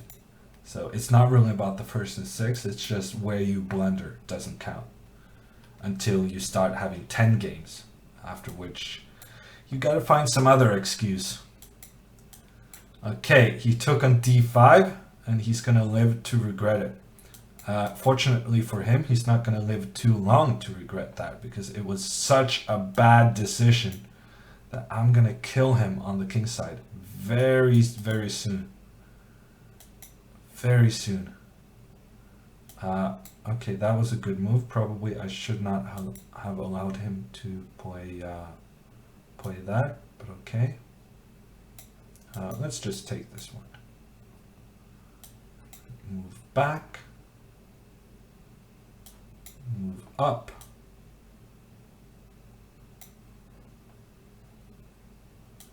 Things are going very well in this game. And push the pawns forward. And why not the king? Yes, why not? Because I made a mistake. Ooh, and I'm thinking, you should never think in bullet. It's like the one rule. Don't think. Just go with the flow. Another mistake. I'm making quite a few of those right now.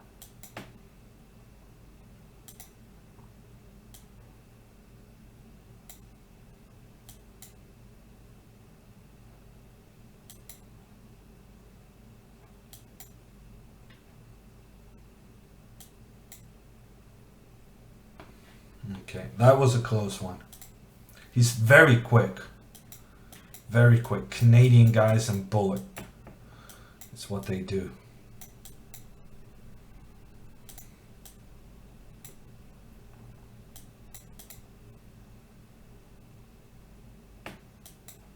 Okay, I'm happy to take this one.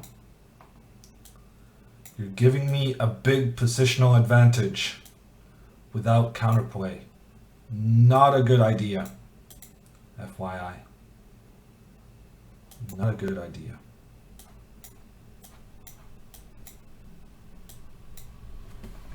Because then I could be quick and good.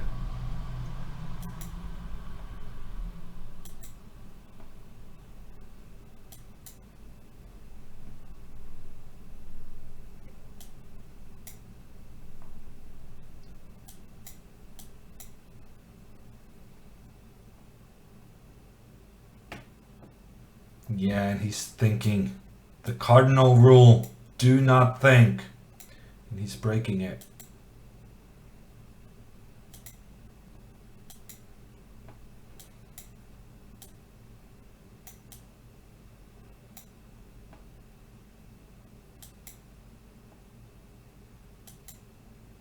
Okay, I messed this up. Actually, now it's just equal. It'll be fine.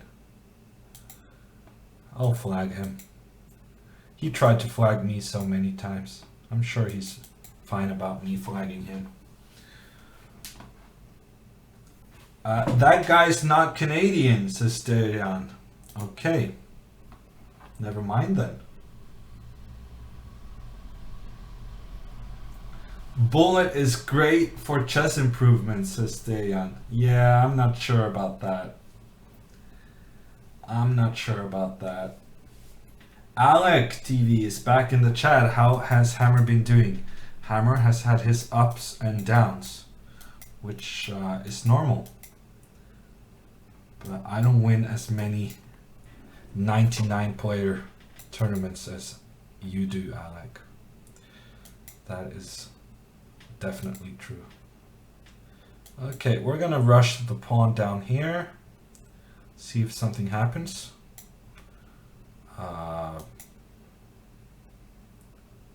He's being very calm about everything. I'm being pretty calm about everything. Let's see what the result is.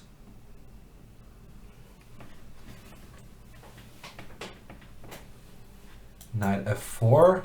I'm not sure it was a good move, but it was just trying to freak him out a little bit, get him to think. and it did its job perfectly. Another endgame with a huge advantage, which I'm gonna bring back the bacon. Gonna take down the win here without any problems. Okay, maybe I should have played f4 myself, but this pawn is also gonna be weak, so he's gonna have some trouble defending this. Oof, he blundered this one.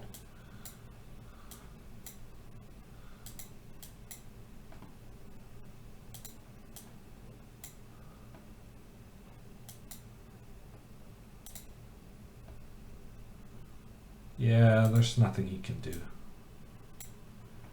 He has no moves. I'll take this one. Go here. Looks good. Okay, how many was that? That was 3 in a row?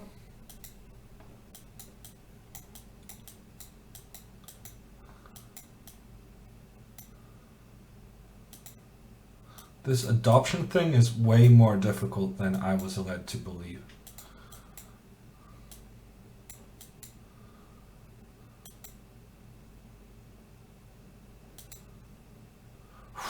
What a position.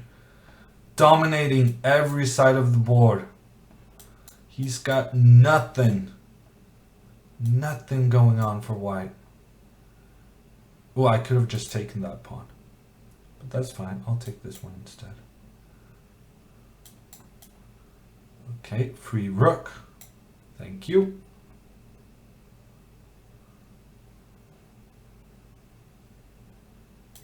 Okay, another one. It's gonna be my first adoption. Yeah, at the very least officially. Maybe I've won 10 games in a row previously, I would think so. But not since the adoption term came into the world. Yeah, this knight move was not very good. He's just gonna have to move it again, and he gives me easy access to the H-file, which I'm now going to use to take him down. He thought that was going to be helpful for him. He was wrong. He was so wrong. Because now I'm going to use the H-file to bring him down. Okay, let's exchange queens. I think actually he should have exchanged queens, but yeah, I messed this up a little bit. I was not super accurate. But now I'm exchanging queens in a much better way than I would have gotten on h4. So now I'm a pawn up in an endgame. It's good news. Very good news. 2 pawns up. And he's low on time as well. And 2 pawns and a piece.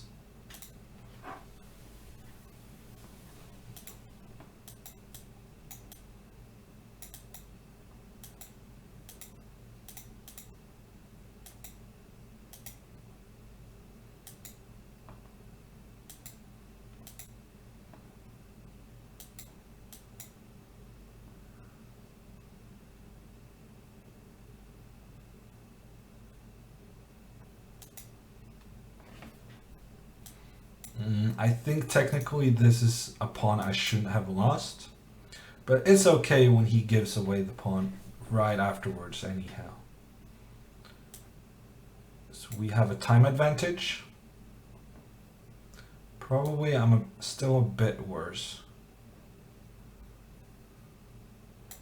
A little bit worse. I can live with that. Ah, he blundered. So I got to keep my exchange up. That's good news for me. Let's do the exchange and do the second rank attack. I'm not really sure what I'm doing with these rooks, but Let's keep them in there and see what happens.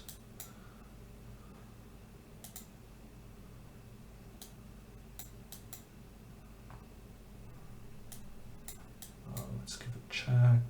Ooh, free rook. I almost missed that. Okay, 20 seconds up on the clock. I think we're officially warmed up.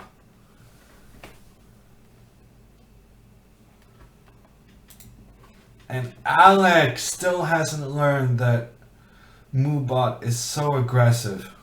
I really need to figure out what's wrong with Moobot.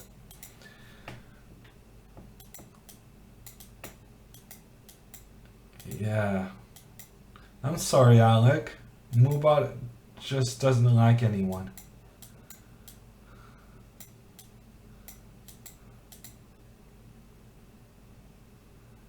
Okay, what's going on?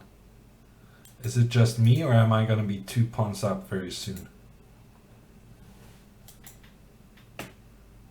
It looks like I'm going to be... Okay, just a pawn up. That's fine. I can win with a pawn up. Look at those central pawns doing their job. Ooh, knight d5. Strange move. I'm going to go for it. Okay, I regret going for it. Not such a big fan of what I did. Not such a big fan of my position. Ah, but there's another free pawn. Now I'm a fan. Take that one, take that one. I'm even going to take this one. I'm taking everything today. Ooh, and now I'm even queening the pawn.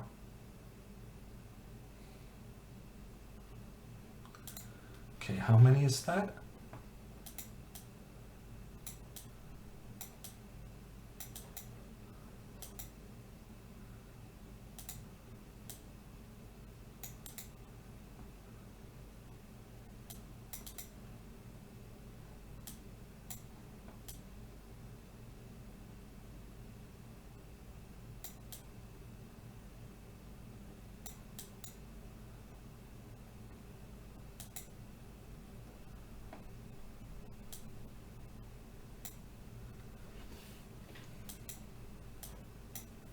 Blunder alert.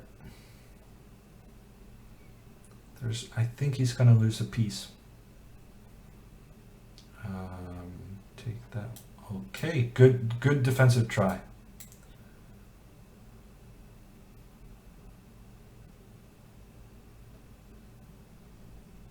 Still trouble. And he's spending so much time trying to figure out how to escape from the claws of the hammer. But he's not. There's no escape.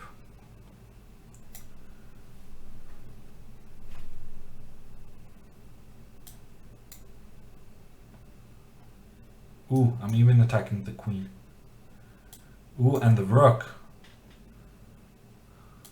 Not a lot of pieces are left there for white.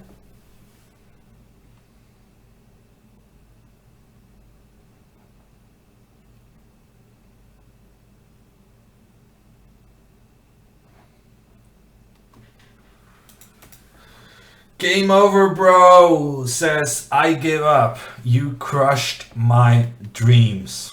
I'm sorry, mate. Sorry. I didn't mean to crush your dreams. 9 in a row. You crushed my dreams, he says. Well, you crushed my dream as well. I was going to do my first adoption. But no chance. Okay, Tigran. He's very, very good. Very, very, very, very, very good.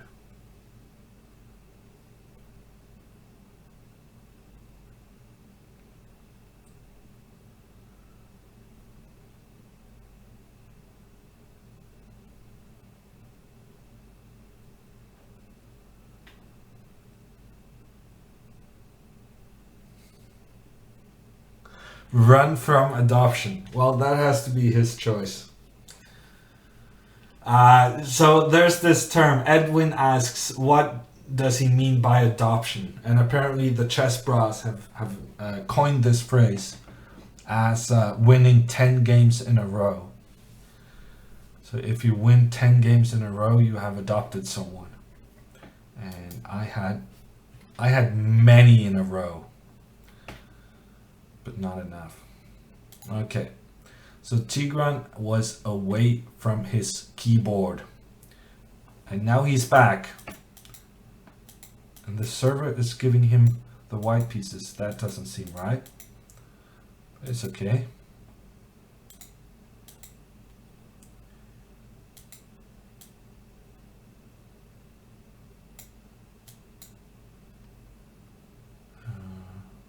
Let's take this one.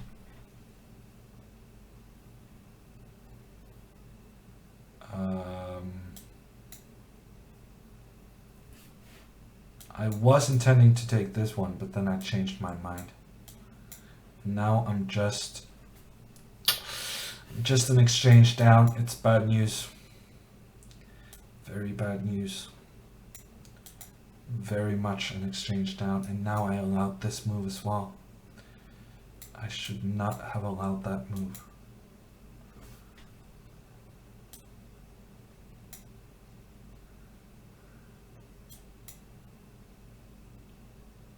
Okay, so now I'm gonna try to defend. Defend like a... I'm not sure what I'm gonna defend like, but I'm gonna try.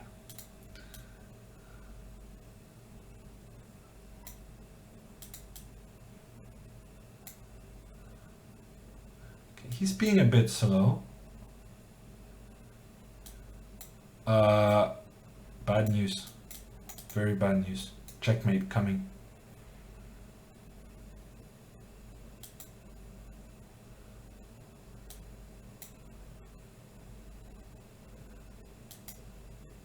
I could have taken this one. I could have taken that one.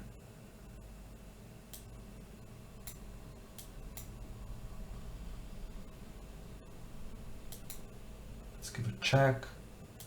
Let's hide. Ooh, time scramble. Who can win the time scramble?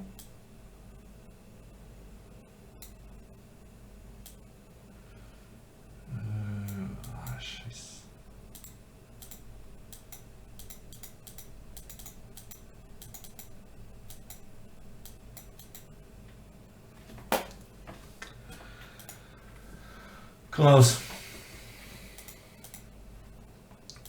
Okay, I'm gonna give it a couple more minutes, but I gotta eat something. It was a very long and difficult Title Tuesday.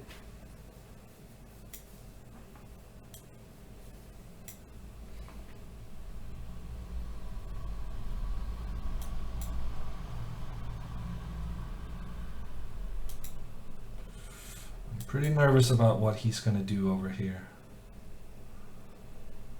Pretty nervous about that.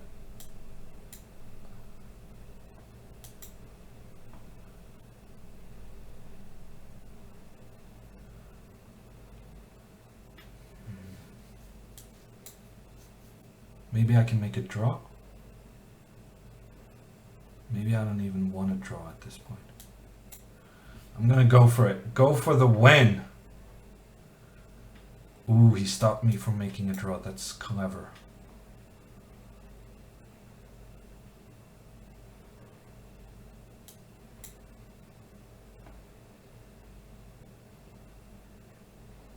Who knows what is going on? I know that I have no idea. Let's go here.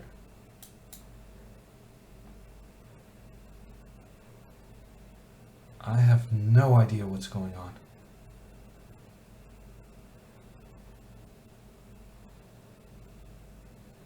Take that one, okay.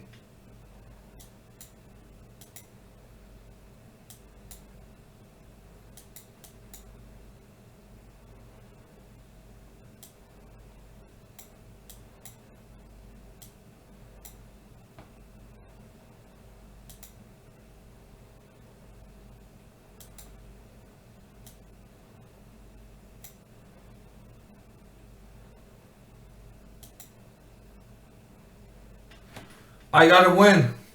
I gotta win. Wow. And here I had queen d8 checkmate. I missed a beautiful way to win the game. Ah, and also here. I missed a beautiful way to make a checkmate, but it was good. I got him on time.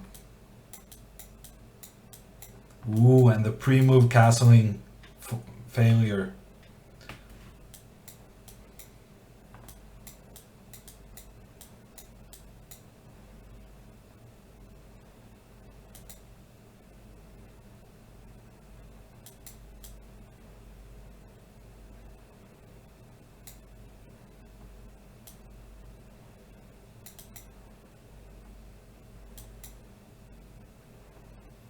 Ooh, I would have taken that bishop if I knew he was gonna let me.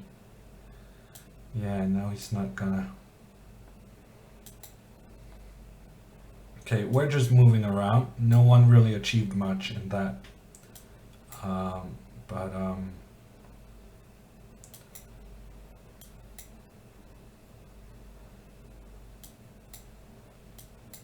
But I'm way up on time, which was my main achievement.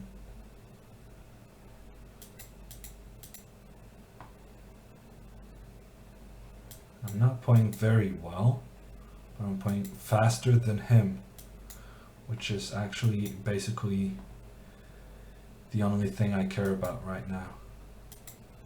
Because I'm here to flag him, and he knows it. He knows that's what I'm doing. So he's frustrated that he spent so much time in what was pretty inconsequential positions.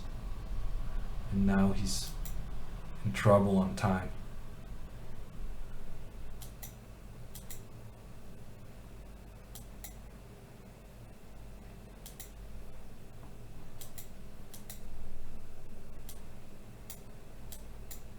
Ooh, I got the option to take the knight once again. No, he blundered the pawn.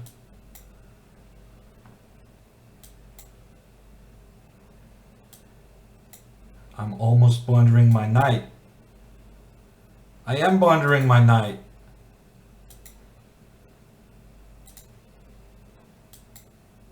No, it's getting out. It's getting out. I did not see that. I don't think he saw that either. But suddenly he's playing faster than me. That is so bad. Suddenly he's playing faster. I need to speed up. No! Misclick. I was 10 seconds up on time. I was so sure I was gonna flag him, and then he came back to give me a taste of my own medicine. Wow. Bad news. Oh, that's interesting.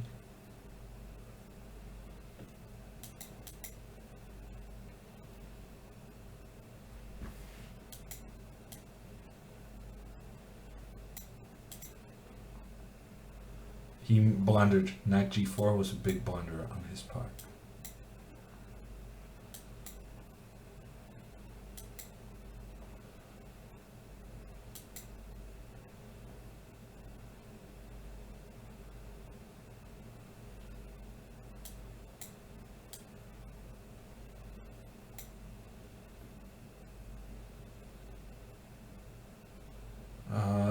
There's gotta be a win here somewhere, but I don't see it.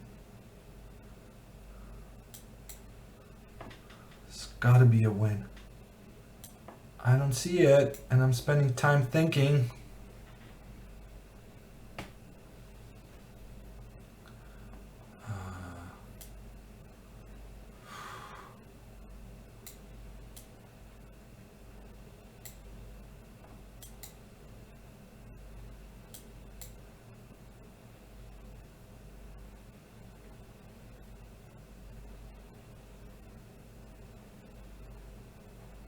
I'm thinking again. Rule number 1, do not think.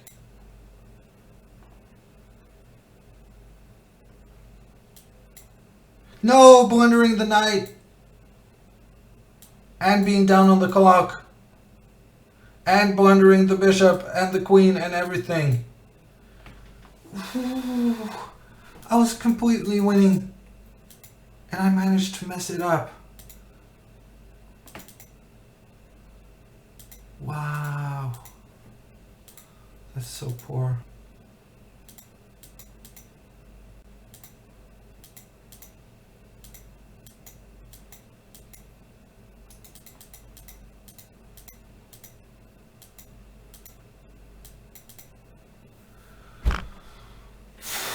Johan Ludwig Blunder, says Man from Utrecht.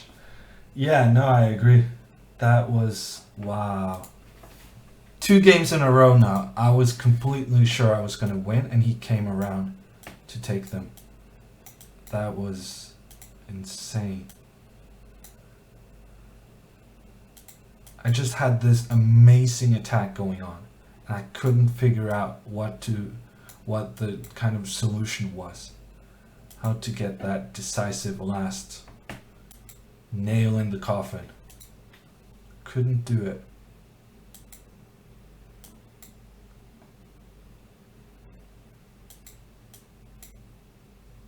Did I just blunder my bishop? I think I did.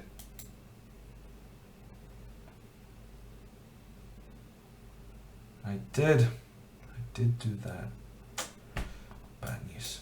Ah, bishop c2. Very good move. I'm very happy with that. That was a good find.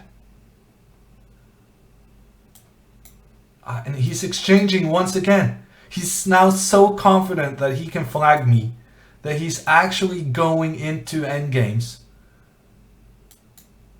when he's down on time. That is shocking. Wow. Have I really played that poorly that I deserved this kind of treatment? I don't know, maybe I did. I guess I'm gonna go here.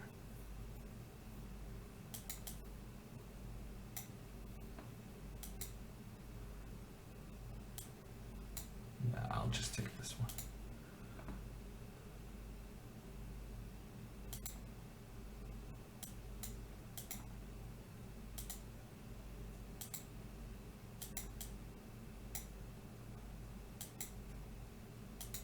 Ooh, I let him get my pawn.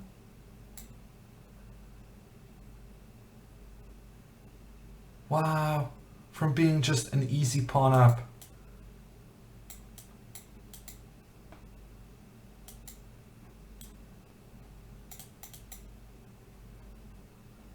Ooh.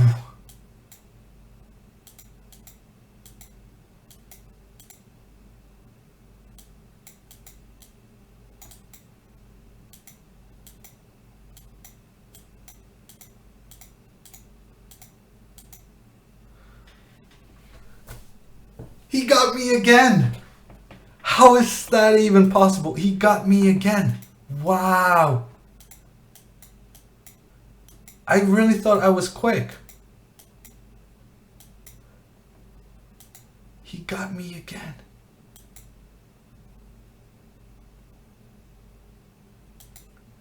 Okay, that game I guess I'm not sure I deserve to win. But still. 3 games in a row, he got me on time.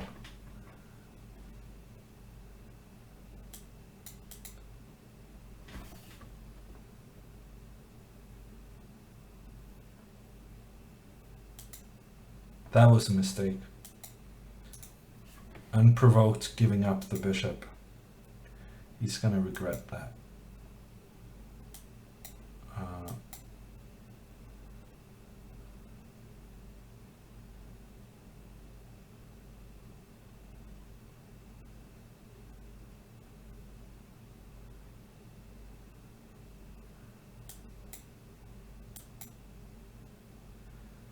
Spending too much time thinking. Bad news. Very bad news. Spending too much time thinking again. Also bad news.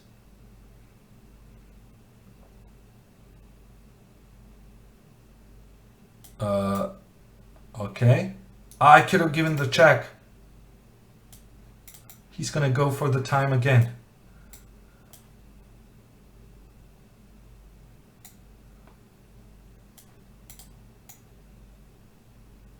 He's not gonna get me this time though. Or is he? Or is he? No, I don't think so.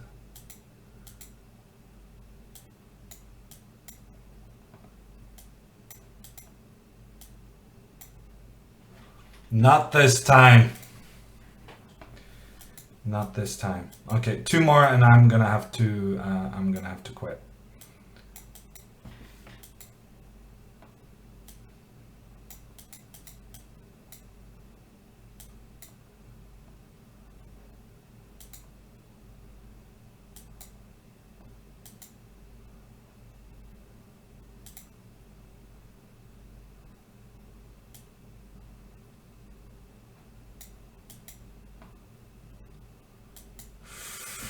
I'm under some pressure.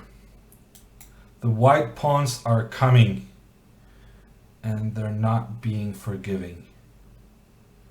There's a lot of danger going on. Okay, I think I'm fine-ish. Fine-ish right now. Not great, but not dead lost. Maybe dead lost. There's the fine line between almost and dead lost.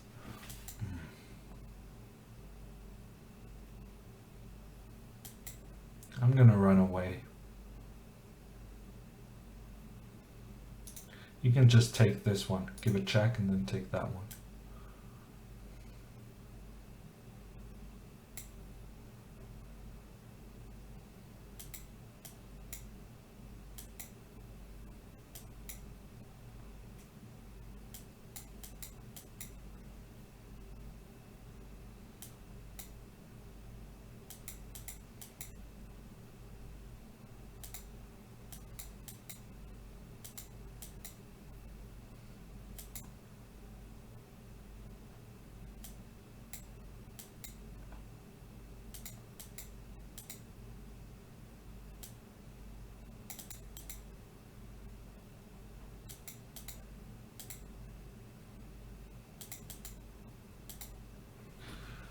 Okay, last one.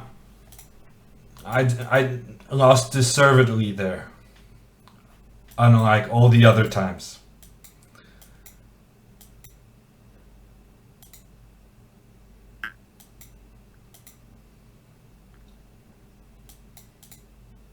That was a bad move.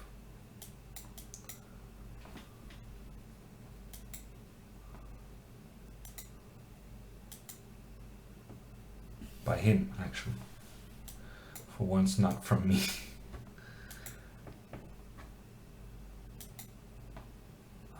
What's going on? What's going on? I don't know. Some pressure on the F file? How do I increase the pressure? Oh, he's just gonna take it. Never mind then. Actually, it's a good exchange sacrifice. Creates some complications.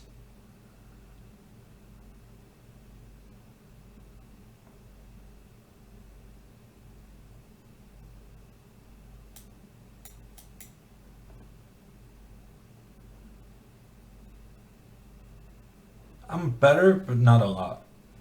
I'm a little bit better, but my position is more difficult to play than his.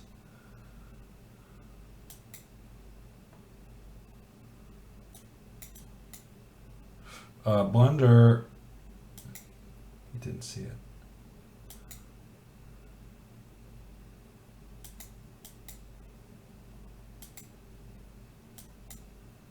Another blunder. Once again, he didn't see it. Now he went for it too late.